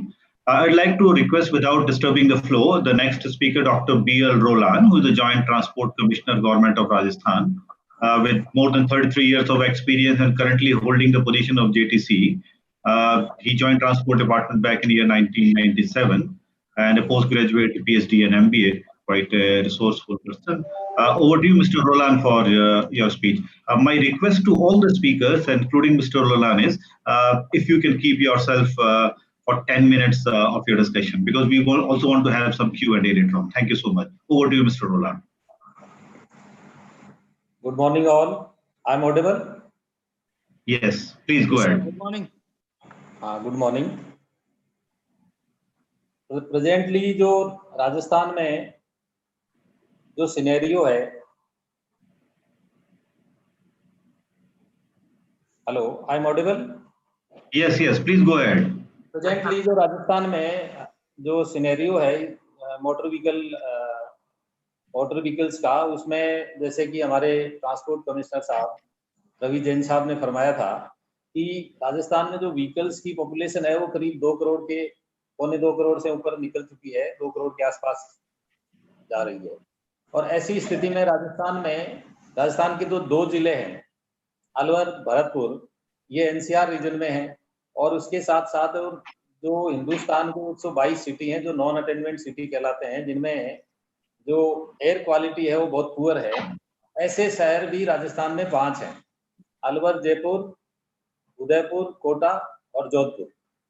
इनमें जो air quality index है वो सर्दियों में करीब 300 से ऊपर भी कई बार जयपुर में पहुंच जाता है। इसके अलावा जो हमारे डिविजनल हेडक्वार्टर्स हैं, डिस्ट्रिक्ट हेडक्वार्टर्स हैं, उनमें भी जो पॉल्यूशन की स्थिति है वो काफी दिन ब दिन खराब होती जा रही है, जो पॉल्यूशन जो व्हीकुलर पॉल्यूशन है उसके हिसाब से। तो इन परिस्थितियों को देखते हुए जो राजस्थान का जो ऑटोमोबाइल सेक्टर है, राजस्थान का जो ट्रांसपोर्ट सिस्टम है, उसको है वो लेस पॉल्यूशन की तरफ है वो शिफ्ट करने की हमें आवश्यकता है। और इसके तहत जो इलेक्ट्रिक व्हीकल पॉलिसी है उस पर है वो काफी कंसल्टेशन भी हुई है, काफी मीटिंग्स हुई हैं। आप लोग जो काफी जो इस प्लेटफॉर्म पे जुड़े हुए हैं वो मीटिंग्स में भी आए हैं। तीसरा जो पॉलिसी ड्राफ्ट था उसमें भी है वो डिस्कशन के बाद में गवर्नमेंट को भेजा जा चुका है। राजस्थान इसमें काफी पहले से ही है वो एडवांस है। जो इलेक्ट्रिक व्हीकल है उन पे 2000 में मोटर व्हीकल टैक्स है वो एग्जम्प्ट कर दिया था। 2000 में राजस्थान ने मोटर व्हीकल टैक्स जो है वो 100% है वो एग्जम्पशन कर दिया था। उसके बाद में ग्रीन टैक्स एग्जम्पशन कर दिया। इसके साथ साथ में राजस्थान है वो जो एलपीजी सीएनजी जो व्हीकल्स हैं उन पर भी है वो 50% है वो टैक्स एग्जम्पशन राजस्थान अभी दे रहा है। इसके साथ साथ जो डिपार्टमेंट ऑफ हैवी इंडस्ट्रीज है गवर्नमेंट ऑफ इंडिया, जो फेम इंडिया जो स्कीम है, उसके तहत जो राजस्थान के जो जयपुर सिटी जो सर्विस दे रही है वो, और RSRTC ये है वो प्रोक्योर कर रहे हैं इलेक्ट्रिक व्हीकल्स। करीब 150 इलेक्ट्रिक व्हीकल्स है वो इनको ऑर्डर मिल चुका है। तो इस तरह से हम हर तरह के जो व्हीकल्स हैं उनमें दिन ब दिन है वो बढ़ते जा रहे हैं। विशेष रूप से जो ई रिक्शा है उनकी संख्या है वो काफी ठीक ठाक है, वो राजस्थान में अभी है वो बढ़ रही है। लेकिन जो 2 व्हीलर है, 4 व्हीलर है और उसके अलावा जो कमर्शियल व्हीकल है उनमें जो इलेक्ट्रिक व्हीकल की जो संख्या है वो बढ़ने के लिए है वो सब्सिडी और कुछ और कंसेशंस की जो आवश्यकता है उसको इलेक्ट्रिक व्हीकल पॉलिसी में हमने शामिल किया है। उसके साथ साथ में जो इलेक्ट्रिक व्हीकल के अलावा जो कंप्लीट इकोसिस्टम डेवलप करने के लिए जो चार्जिंग इंफ्रास्ट्रक्चर है उसके लिए भी है वो सब्सिडी की जो फेम इंडिया में और राजस्थान गवर्नमेंट जो की तरफ से भी इसमें हमने है वो प्रपोज किए हैं। तो इस तरह से कुल मिलाकर के जो राजस्थान में जो इलेक्ट्रिक व्हीकल पॉलिसी जब लॉन्च हो जाएगी तो मेरे ख्याल से काफी अच्छा है वो एक इकोसिस्टम डेवलप हो जाएगा और उसके तहत एक अच्छी है वो शुरुआत होगी। इसके लिए सभी तरह के जो सेक्टर्स हैं उनको सबको है वो साथ लेकर के और पॉलिसी का है वो जो इम्प्लीमेंटेशन पार्ट है वो एक आगे चल करके और एक महत्वपूर्ण विषय हो जाता है। तो उसमें सभी जो स्टेक होल्डर्स हैं, उसमें सारे जो गवर्नमेंट के साथ साथ में जो प्राइवेट सेक्टर के और सेमी गवर्नमेंट सेक्टर के जो जितने भी स्टेक होल्डर्स हैं, उन सबको साथ लेकर के और इस तरफ है वो बढ़ने का एक जो टारगेट जो गवर्नमेंट ऑफ इंडिया की तरफ से फेम इंडिया में जो तय किया है 2030 तक है वो ऑलमोस्ट 30% जो व्हीकल पॉपुलेशन है उसको इलेक्ट्रिक व्हीकल में कन्वर्ट करना। तो इसकी तरफ है वो राजस्थान गवर्नमेंट है वो पूरी तरह से है वो बढ़ने के लिए इस समय है वो फॉरवर्ड वो चल रही है।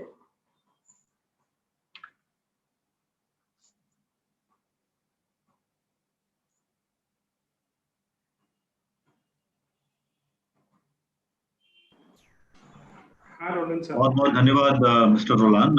सबसे जरूरी चीज इसमें ये है कि राजस्थान की जो ईवी पॉलिसी है वो एक बहुत बड़ा माइलस्टोन है, क्योंकि इसकी पॉलिसी की कुछ खास बात है जो बाकी स्टेट पॉलिसी और सेंट्रल की जो स्कीम्स हैं उनसे थोड़ा सा डिफरेंट है और बेटर है। तो जितना जल्दी ये पॉलिसी इंप्लीमेंट होगा उतना जल्दी हम राजस्थान में इसका पेनिट्रेशन देख पाएंगे। अब मैं मूव करता हूं अपने नेक्स्ट स्पीकर की तरफ से, and I like to invite mister Mahesh Agarwal, AVP R&D in Honda Cars India Limited. Mr. Agrawal, who has a wide-ranging experience and knowledge and pertaining to R&D, research and development, and he has been associated with Honda Cars for past 24 years. Over to you, Mr. Mahesh Agrawal, for your comments and views. Good morning, everyone. Am I audible? Yes. Yes, please go ahead. Yeah. And first of all, I would like to compliment FICCI Rajasthan for organizing this conference on green mobility, and really honored to be part of this conference. So I think most of the points, even I heard in the inaugural session, that most of the points are already covered, like what should be the roadmap, like our direction for electrification in India, and it has to be suited with that Indian condition. That transition should be smooth, that least disruption, and overall that should be affordable to make it overall successful, that overall journey of electrification. So with your permission, can I make a small presentation so that what I'm saying I can support with some technical data? And as you requested, so I would try to cover in 10 minutes. Sure. Thank you so much. You can make it, please.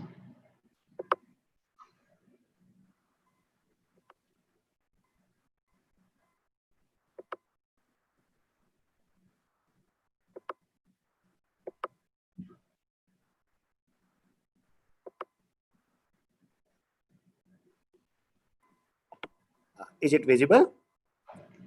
Yes, it is visible.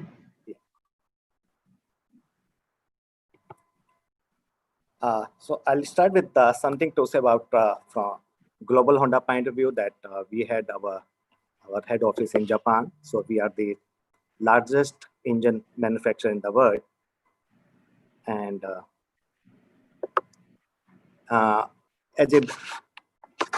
we are the most valuable company at the 20th position in 2017.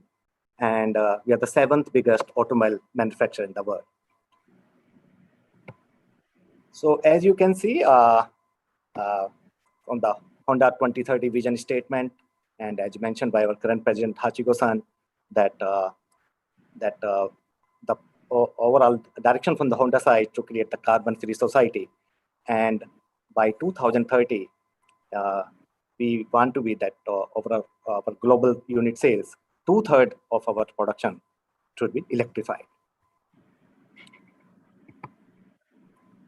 So I will start with some technical data, some background, so that so whatever that final message I want to convey, it has to be like you can see from that some technical point of view. So as we all know that we have the current problem of global warming and the energy depletion resources, And the future direction is to basically have more renewable energy resource in terms of energy, and the direction is to move towards renewable energy. And at the same time, if I see from that the technology evolution from that in the automobile side, that from the gasoline, that direction is to move towards more green fuel energy, that is towards hybrid, electric, and fuel cell in the future. So at the current projection that by 2030, that the peak will be of ICE vehicle, and after that it will start reducing, and it will take the direction towards more hybrid, electric, and fuel cells. So the overall purpose is to reduce CO2 by electric drive, and so energy issue is improved by using renewable energy with CO2 reduction. So this concept I would like to support by a concept called FICCI. As we all know, end-to-wheel in our battery electric vehicle, CO2 is zero. But if we look from that well-to-wheel concept, from the mining and energy generation point of view, it also generates a lot of CO2. So I think we have to see that complete scenario, not only from the battery electric drive from the tank to wheel, but we have to see the complete from the well-to-wheel concept. So this is some data from different countries, the countries like Denmark, Canada, France, where they use a lot of wind power, hydroelectric power, nuclear power. But compared to that, in India, still we have a lot of power generation based on coal and fossil fuel. So I think, so even in the coming future, it will take some time to convert our power generation in towards more renewable energy. So, and our plug-in vehicles, our battery vehicles are dependent on these powers. So therefore, the constitution of electric power is very, very important. And this is slide, this data which really compare between battery electric vehicle with the hybrid vehicle. And there's a study done by METI from Japan side. And though there's a zero emission in electric vehicle, but because that source of power generation which is needed, and if we see from the well-to-wheel concept, so still because it's not 100% green source of energy. So that is why if we really compare the final output and compare hybrid with electric, so if we see that CO2 emission in hybrid is less than in compared to a battery electric vehicle, and especially in India. And we compare the same data with Japan. So in Japan, because it's a lot of renewable energy, so that data is less compared to India. So our CO2 in a hybrid car is reduced by improving vehicle technology, and it is important to introduce electric vehicle and to reduce the CO2 ratio. So this is that data about the power generation in India. And if we see from compare with the last 2016, the current situation, and for the next 5-6 years, the overall total generation of electricity will be just double. And if we see that the currently we have only say 30% of renewable energy, and definitely as a direction from the Indian government side, it is improving, and it will reach to 43% by 2026. But still, I think we have a long way to go. And in that overall ratio, but still our dependency on the coal-based power is very high.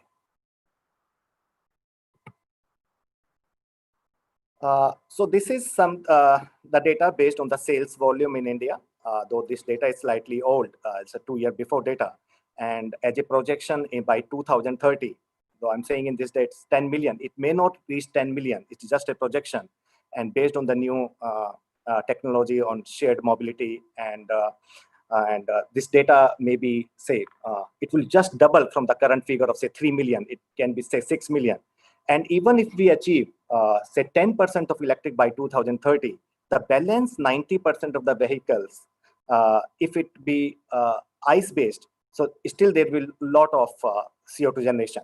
So I think we should consider how balance 90% of the vehicle, we can have a mix of other source of energy, and by having a mix of, say, hybrid and other biofuel based cars, so that the overall our target of reducing CO2 we can achieve.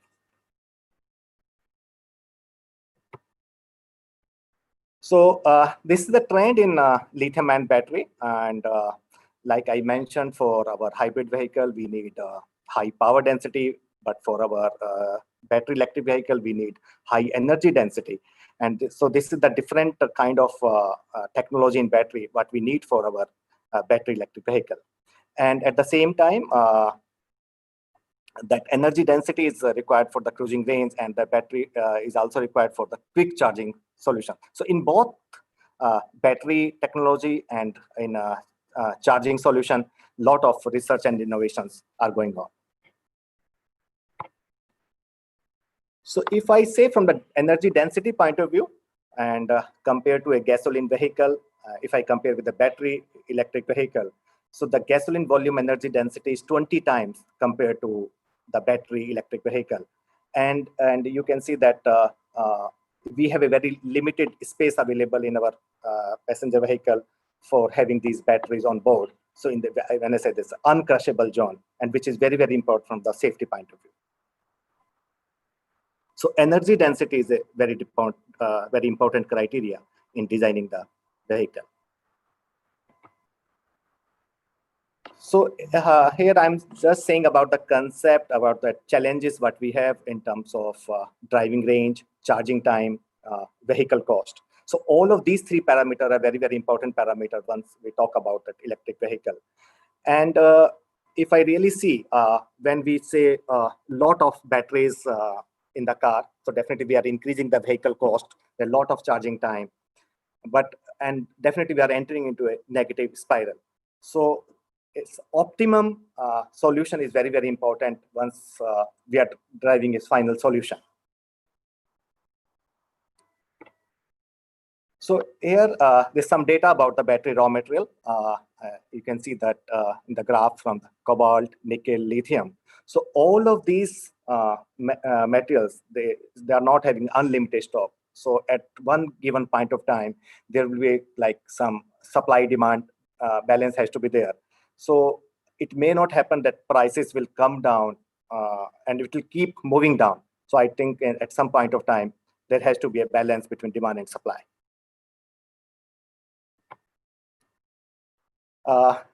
Something about cobalt, as you can see that that most of the cobalt resource we have in Republic of Congo, and that cobalt production is basically a byproduct of copper and nickel. And you can see in, if we draw cobalt from nickel, it's only 5.4%, and copper is on just 0.6%. So the cobalt is that very it's difficult to increase the production of cobalt, and it's a that cobalt is the really plays a significant role in when we talk about the battery pricing.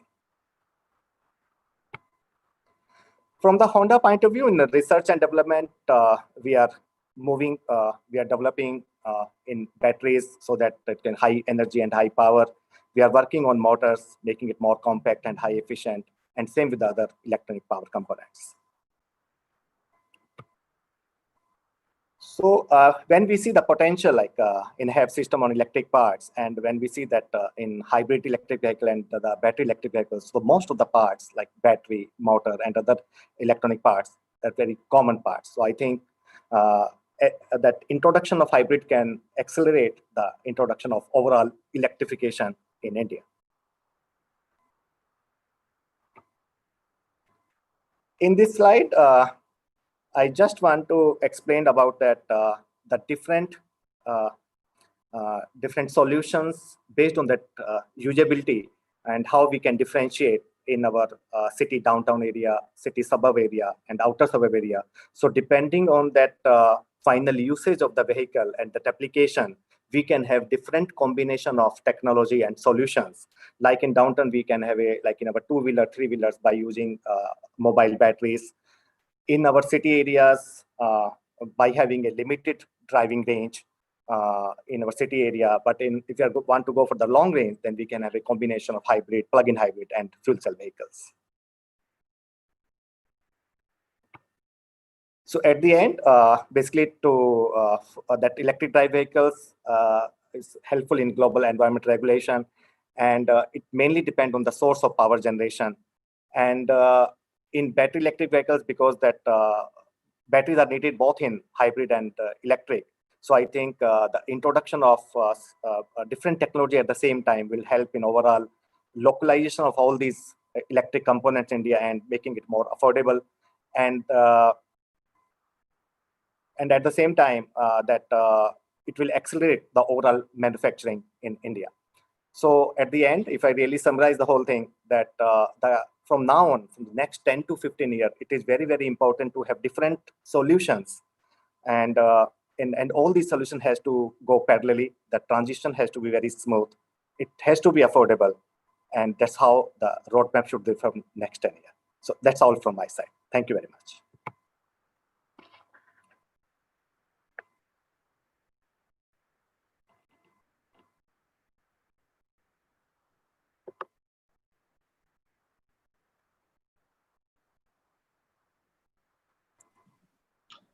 Hello. Thank you very much, Mr. Mahesh, for your input, the data you have presented, and the R&D.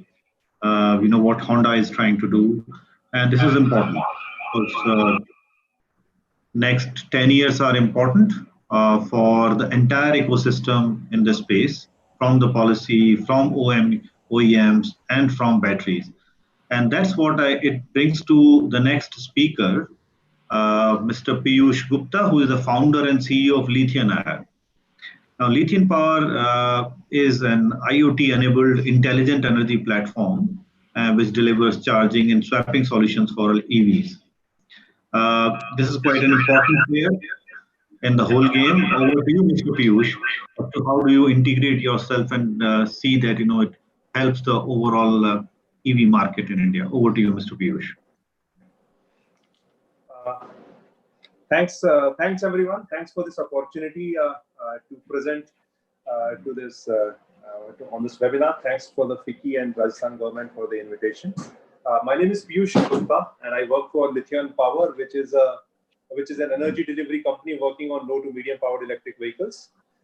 I'm actually here to share more my perspective on the development of EV industry. I've been working in this industry for 4 years. And I want to share my views on how this industry has developed over the last few years and where we think the challenges are. And I'm actually going to use something which is very provocative. How do we actually bring the EV industry back from China to Chandni Chowk? So that's a constant theme that I've been talking about for the last couple of years. And this has kind of assumed a greater urgency in the change scenario. So with the permission of the chair, if I can share my screen, that would be fantastic. Sure, please.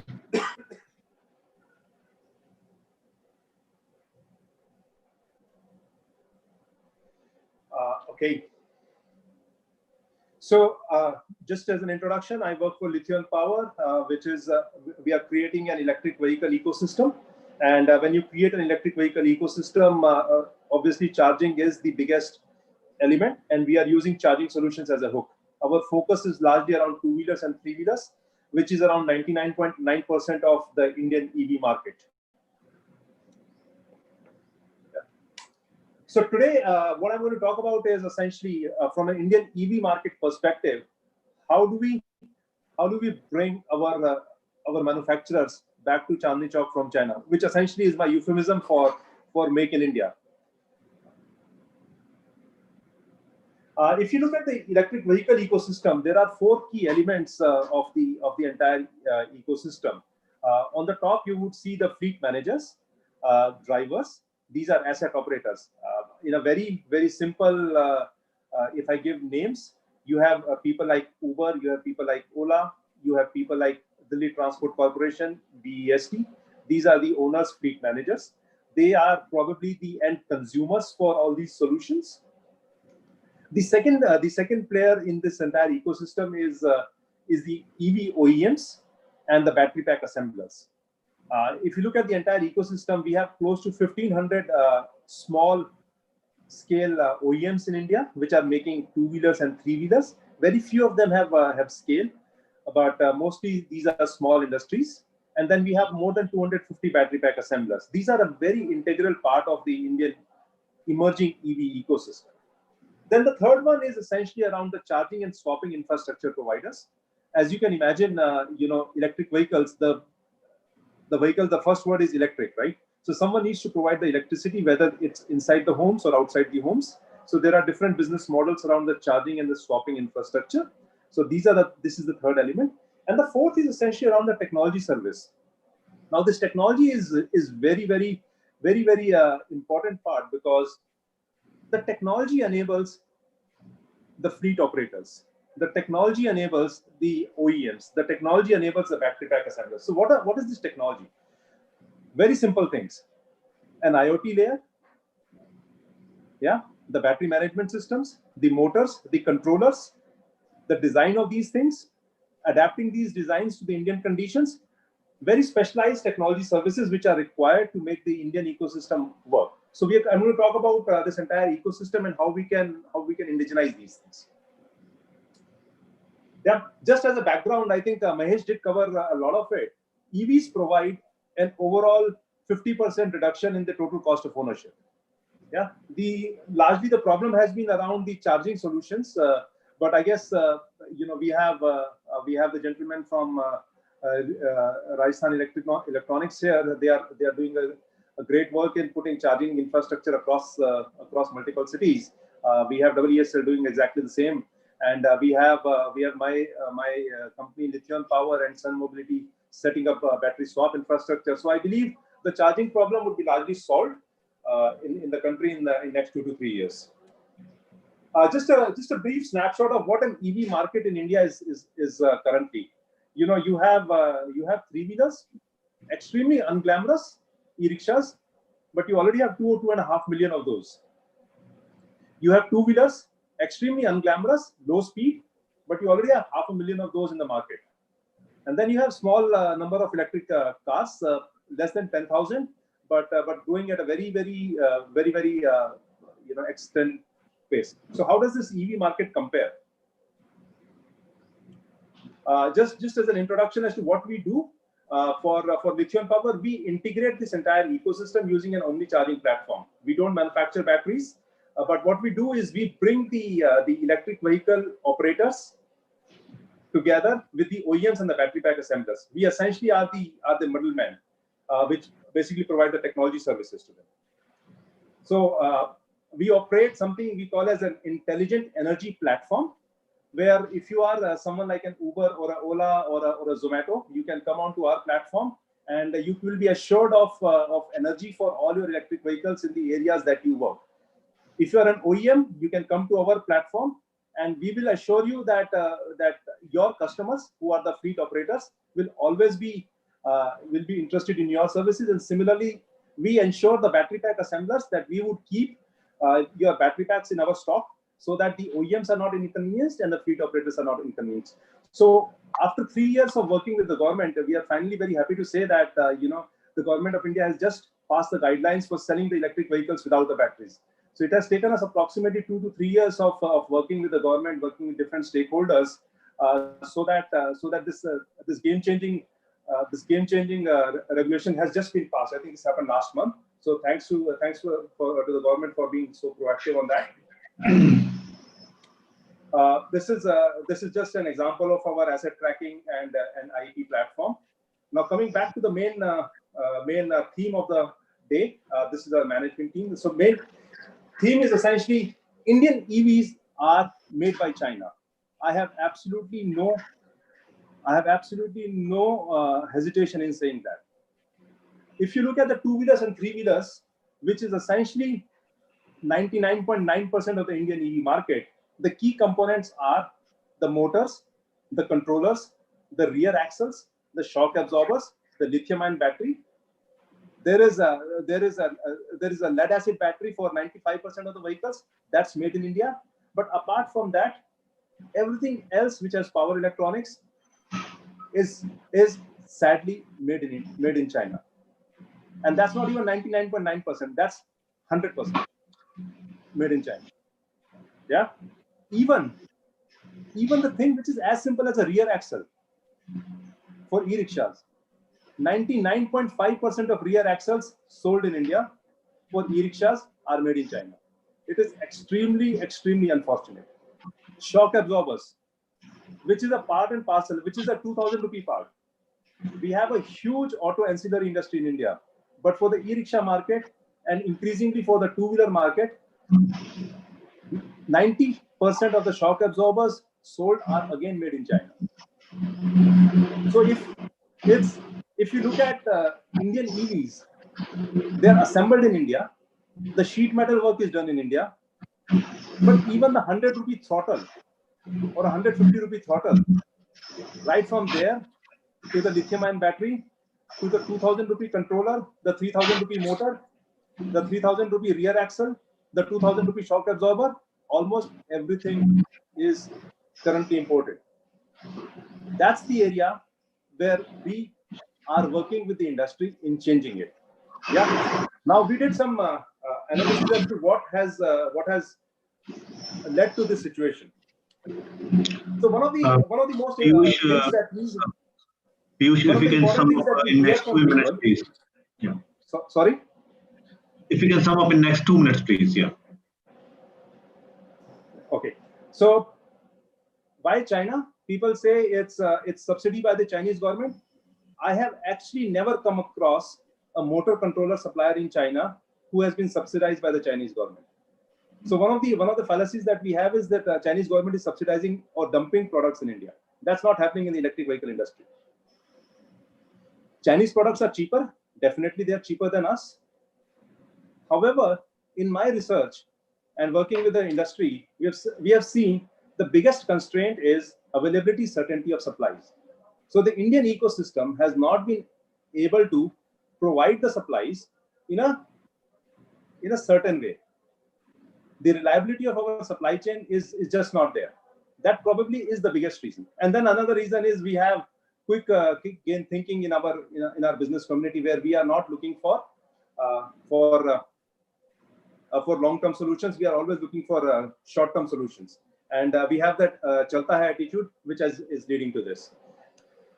So we did a survey of around 25 professionals, senior people from IITs who are working in mid to senior professional levels. This survey was done by my company in June, first week of June, and this included both decision makers and mid-level managers.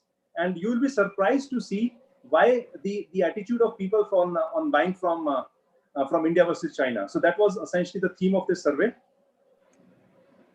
Yeah. This was done before the problems we had at border.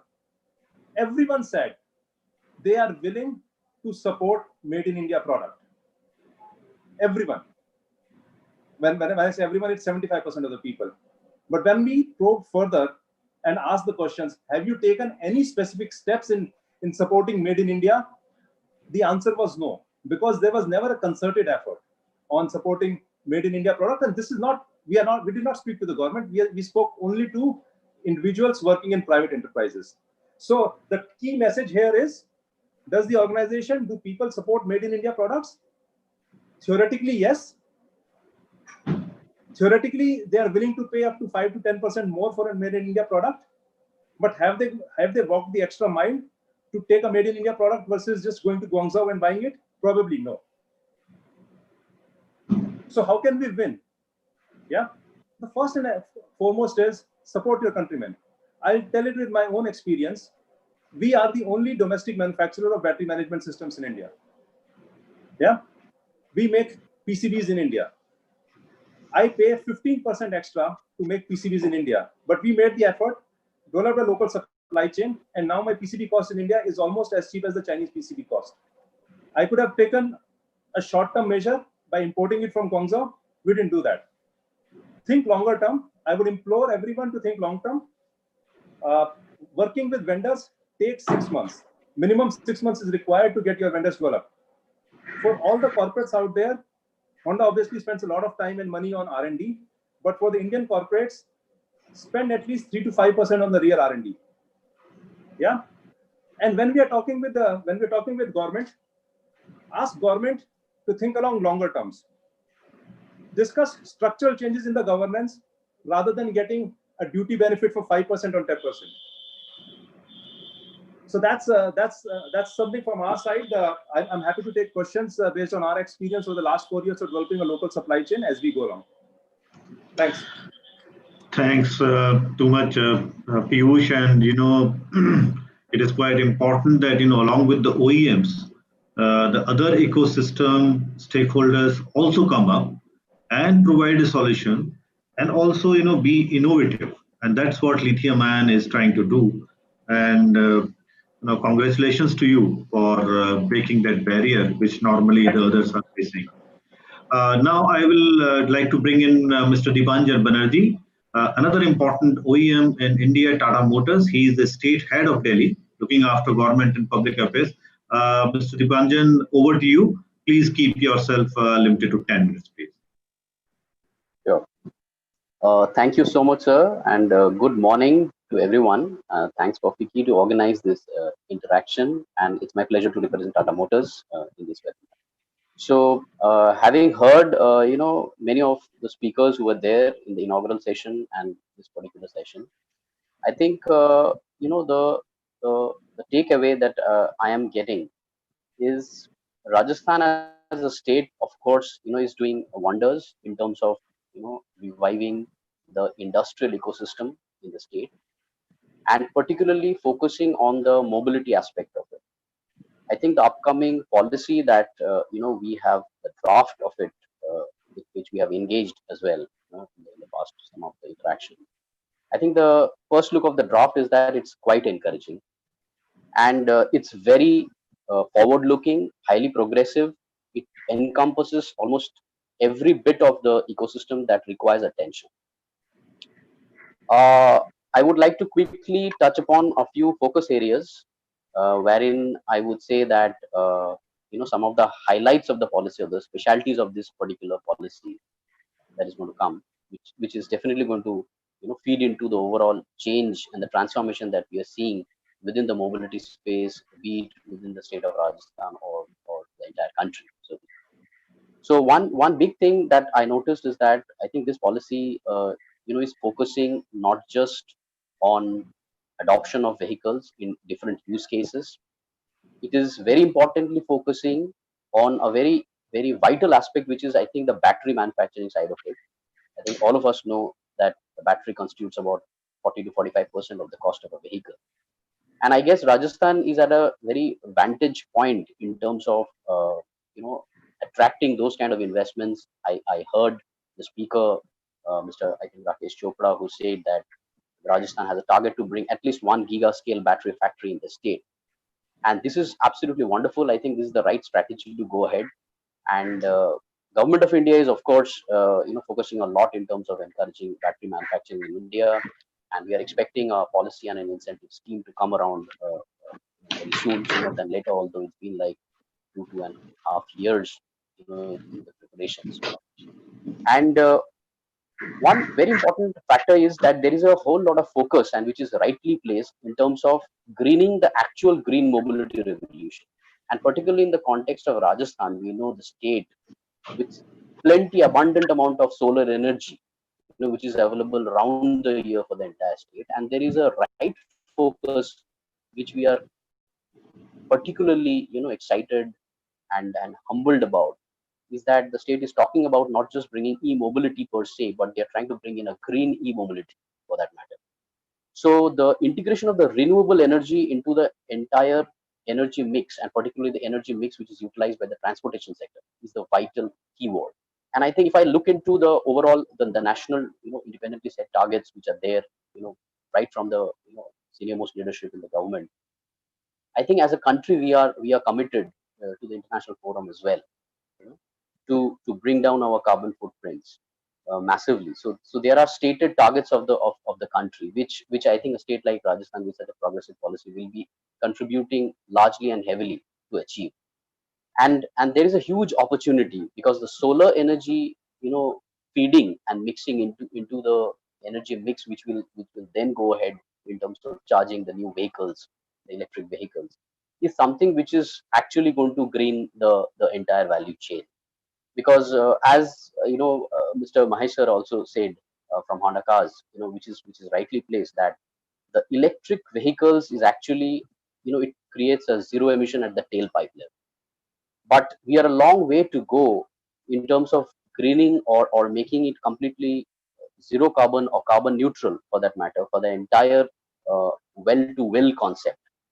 And that is the super target, I guess, for the entire country and for policies like that. Another point which I would like to quickly dwell upon is that any state EV policy, at this particular point in time, while it is trying to touch base upon the various elements, which is the immediate elements, the midterm and the long term elements, we need to have a very judicious mix or a judicious play of such policy measures, which should come into. And so far, looking at the draft policy and the strategy the state is taking, it is quite enthusiastic. It is quite encouraging for all of us.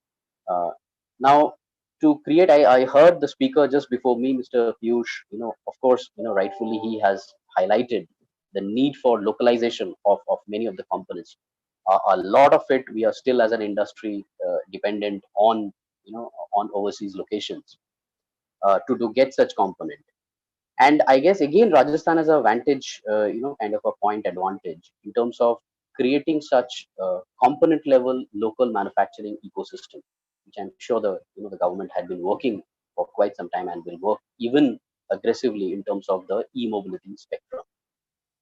So again, it will be a vital contribution from the state side in terms of creating a very holistic, a judicious ecosystem for the entire e-mobility space, right starting from the OEMs to the component to greening the energy mix. And I must say that one very important element is that Rajasthan is known for tourism, and that is something that of course we are not going through the current phase, which is very helpful for the tourism sector. But I'm sure that this phase will also pass. And like before, there will be a time when the tourists are going to come back, right? Nobody is going to stay wherever they are.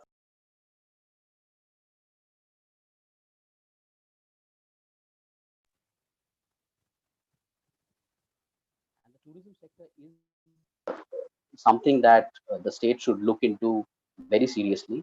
Maybe one bit of suggestion is to highlight or list down the tourist hotspots within the state and announce as zero emission zones in many of the places. And I think similar such measures are being done in many places within India and across the world, which is going to actually boost the adoption of zero emission vehicles, and is also going to create a image in front of the world for the state of Rajasthan, which has a much larger impact, in terms of adoption, the public awareness, the building the image of the state, in front of the global stage, because the state receives the highest number of, I think, the tourists, from across the world, and it will.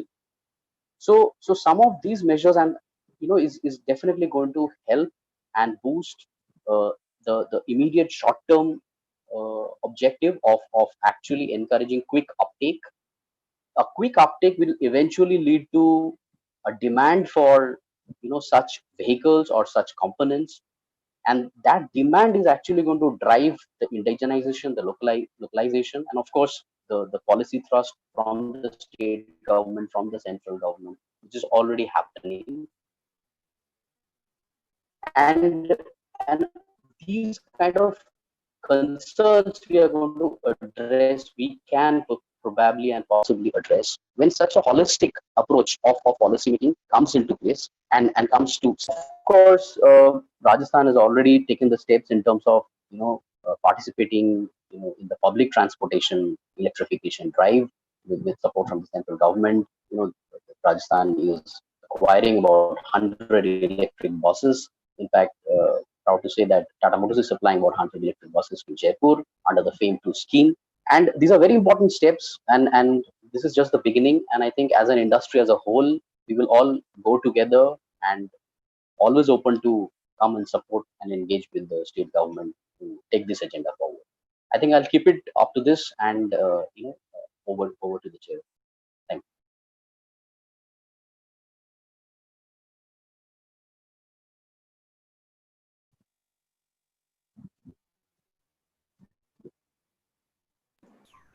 Thanks, Mr. Dipanjan. And thanks very much for putting forth your views, suggestions, and comments, and for all the panelists. I have few questions, and we have received some from the participants as well, audience as well, and a few of my own. So I'll frame the question, and then I'll also request the concerned panelists to address those. My first query is, and this is because the most important aspect right now is the Rajasthan policy, because that will lay the ground for the actual implementation of electric vehicles and ecosystem on the ground. And for Rajasthan to be a model state in terms of electric vehicles, just like in solar and renewable energy and many other fields, this is an important step to be taken. Mr. Rolan, if I can come to you, if you can respond to it, when can we actually expect the final policy to come out and approved by the government? And what are the steps, or do you see that any further refinement is being undertaken on the policy? Mr. Rolan, if you are there, अगर आप बता सके कि policy कब तक आ जाएगी?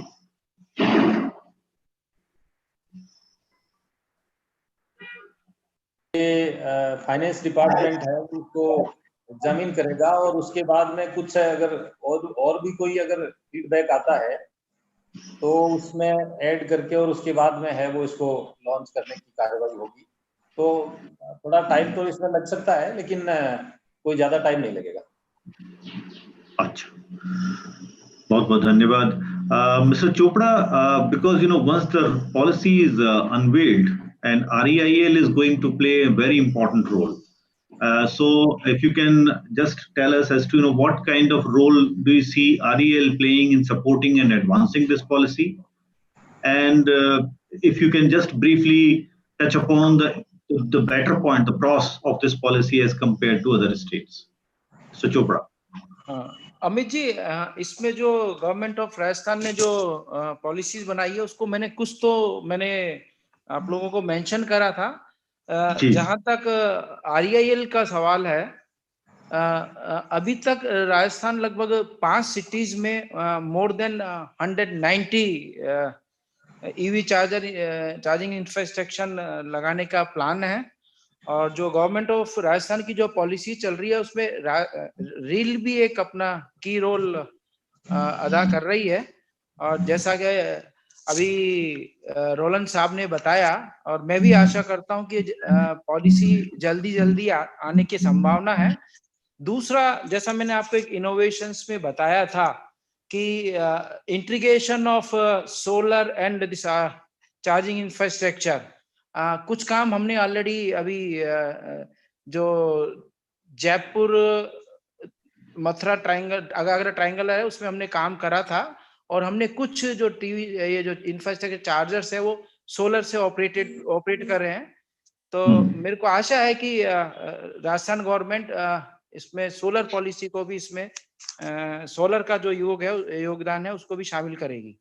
धन्यवाद। Thank you, धन्यवाद जी।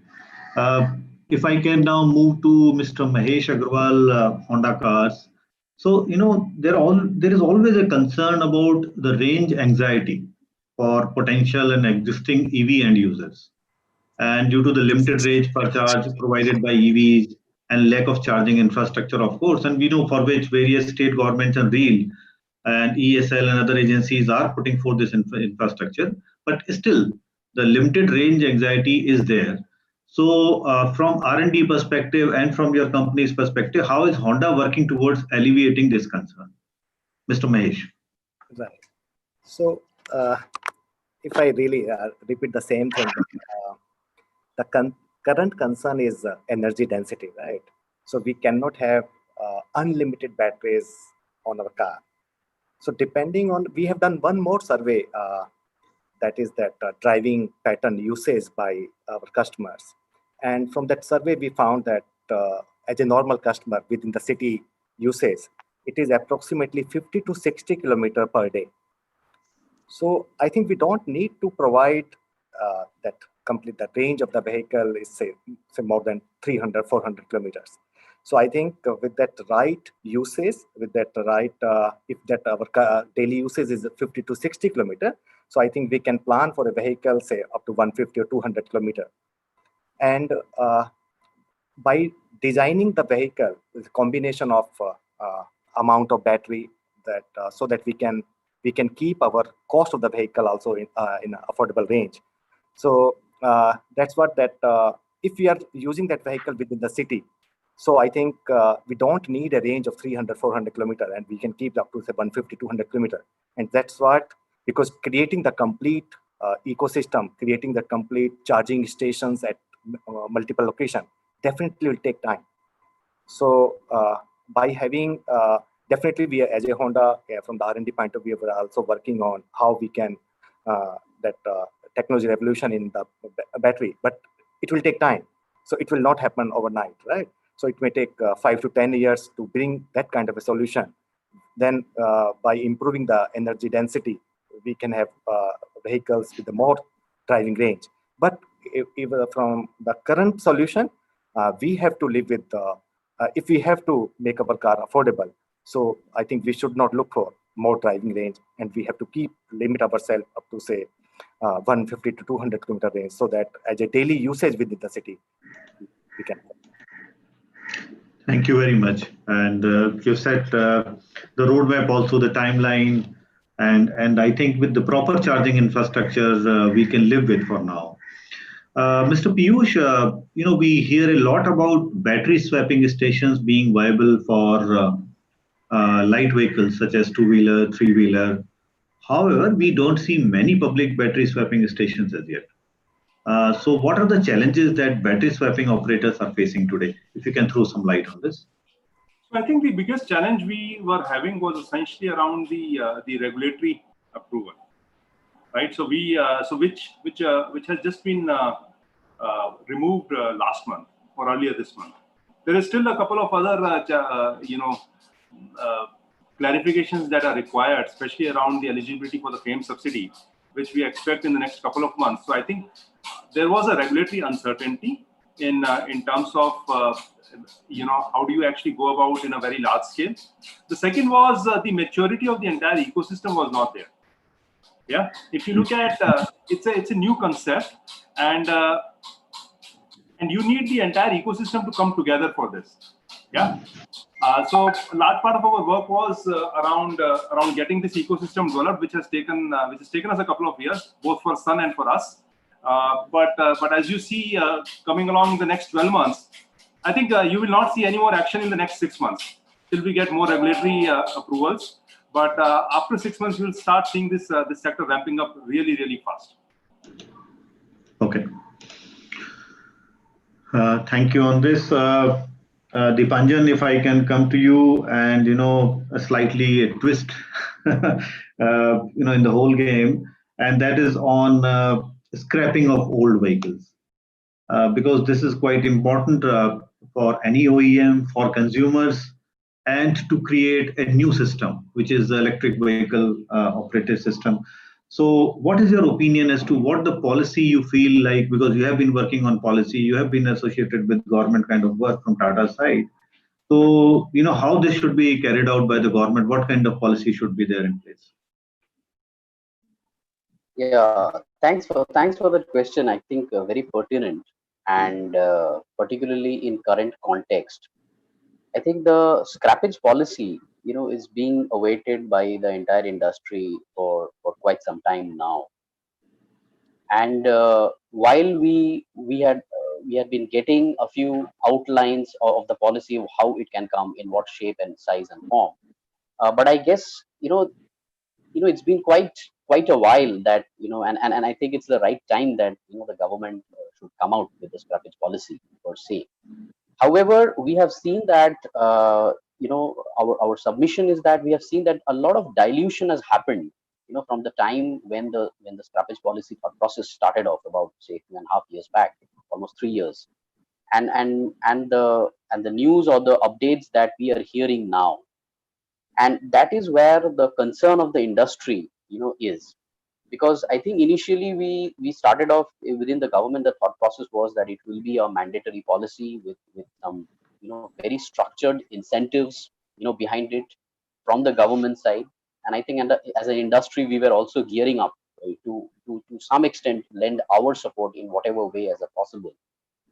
And it was looking quite well structured, well-rounded policy. But maybe because of various constraints, that has come in way, since the time this thought process started within government corridors, and till this day, we have seen that first of all, the policy has now, if I've understood it correctly, has been shifted from a mandatory to more of a voluntary. The incentive from the government side looks, little far-fetched. We are not hearing very solid commitments coming out of government corridors. More and more, the industry is now being expected to provide certain discounts or incentivize the end customers. We, as an industry, I think we have given a commitment to the government in terms of providing at least 1% of discount on such scrapping vehicles, provided that there is an incentive coming from the government side. But so far, the assurance is not coming along. However, important element of scrappage policy in terms of boosting the entire auto industry is huge and massive. I mean, all of us know that we have a huge population of, quite old vehicles, plying on the roads across the country. We had been more of a diesel economy up till this point in time, up till recently. And of course, we are seeing the whole transition happening from diesel to petrol, diesel to CNG, LPG, and electric mobility. However, such old vehicles are still lying there. It has been through various strategies that it has been proven.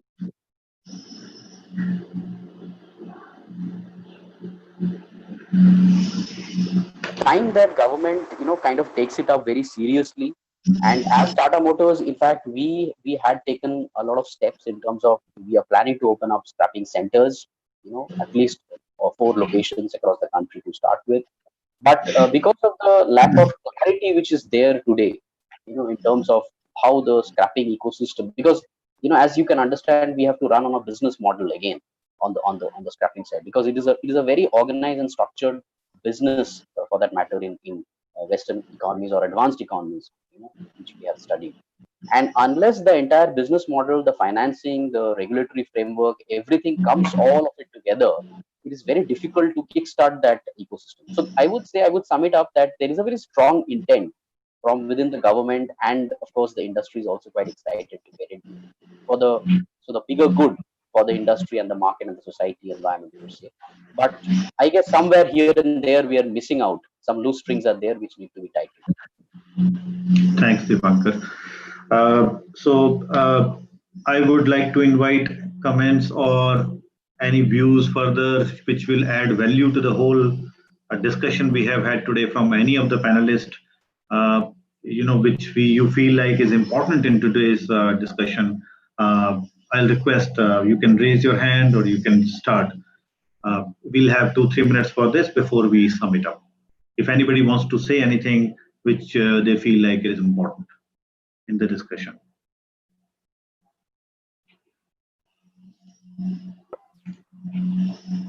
Okay. Abhijit, I just want to add, because you asked me about that driving range and that anxiety about the driving range. And as I mentioned, that it will take time to create the complete ecosystem. And but what we feel is very strongly that to compensate, basically to support that complete electrification journey in India, I think that hybrid is a best solution in the current scenario, right? So we don't need that complete ecosystem for charging station, but at the same time, this technology will support the complete electrification journey in creating in localization of all these electric components, motor, power electronics, and to start that localization of batteries, because the huge investment in localization of batteries, right? So that's what I mentioned, that next 10 to 15 years are very, very important to select the right technology so that we don't waste our money in old technology. And I think it will give us time to create the complete, the best roadmap that our to create the complete electrification in India. Yeah, thank you so much. And in fact, Rajasthan policy, in fact, talks about the hybrid vehicles also. So this is a difference than other states where they are purely talking about the electric policy, electric vehicle, pure electric vehicle, but this talks about hybrid as well. So I think policymakers have heard you before you mentioned this. Okay, so thank you so much. And it was a great discussion. I think you put forth your views with data, information, and a free discussion as to wherever you felt that there's something which an improvement is required. We are all looking forward with bated breath about the policy, the Rajasthan policy, when it is formalized and it actually put on the ground. I think there are challenges. There is no doubt that there is a challenge of high price cap between ICE and EVs, charging business viability issues, charging infrastructure, chicken and egg kind of a situation, which now the government has felt that with FAME 2 and the kind of subsidy. And it is quite important, and it's a sense of pride for Rajasthan that REIL has been given the responsibility, the major responsibility of setting the charging infrastructure across the country. It is not just the state, but across the country they are working out in 45 cities, where they are working with various municipalities and government agencies to set this very important charging infrastructure before consumer is encouraged to buy the vehicles. Model availability, reliability, variety, and of course lack of awareness of EVs. These are some of the issues which all of us, all the players in this game, we have to address. It is not just the responsibility of the government, I'll say, because at the end of the day, we are all there to do business as well. There is a service to the community, for the environment, and foreign exchange savings, oil import, less on oil import. We all know that, but at the same time, we also are here to make money out of this. So I think the awareness of the consumer and the relevant stakeholder is also important, for which FAME and the government has some money and they will start. And I think this was supposed to start now, but because of the pandemic that has been delayed. And I'm saying this because we are working with DHI, Department of Heavy Industries, PwC. We are working with them, and we will start very soon, I think from the month of November. Various road shows were supposed to be there. And we had to involve various stakeholders in spreading the awareness about it. At the same time, I would also like to mention that very soon the government of India will come out with a tender for 50 gigawatt hour of battery manufacturing. And as you said, that the Atmanirbhar, our own make in India. So from that perspective, we missed the bus on solar panel, but we do not want to miss the bus on batteries. So we worked with Niti Aayog as PwC, and we have developed the whole plan. The tender is ready. Cabinet approval is expected anytime, either this week or next week. It has been going on for quite some time. But once the cabinet approves, then the 50 gigawatt hour kind of battery manufacturers, and the minimum size of the plant will be 5 gigawatt hour, maximum could be 20 gigawatt hour. There are 2 or 3 private sector players who are interested in setting up in Rajasthan and Gujarat. So either of these 2 states. So in that sense, Rajasthan will also be a gainer. And in the entire ecosystem, if you see, the battery, the cost of battery is like the main cost item. So I think that will be an important game changer going forward once we have the indigenous battery manufacturing. So with these, and I think Rajasthan has a bright future. I would like to thank all the panelists and FICCI for bringing together this event today and having a frank discussion about it. Thank you so much, and I'll hand over to FICCI now for any comments or closing. Thank you, Mr. for that comprehensive overview and the way forward. And with this, we come to the close of this virtual conference, and we'll continue this engagement with all the stakeholders going forward. And thank you all once again for your presence. Thank you. Thank you, sir. Thank you.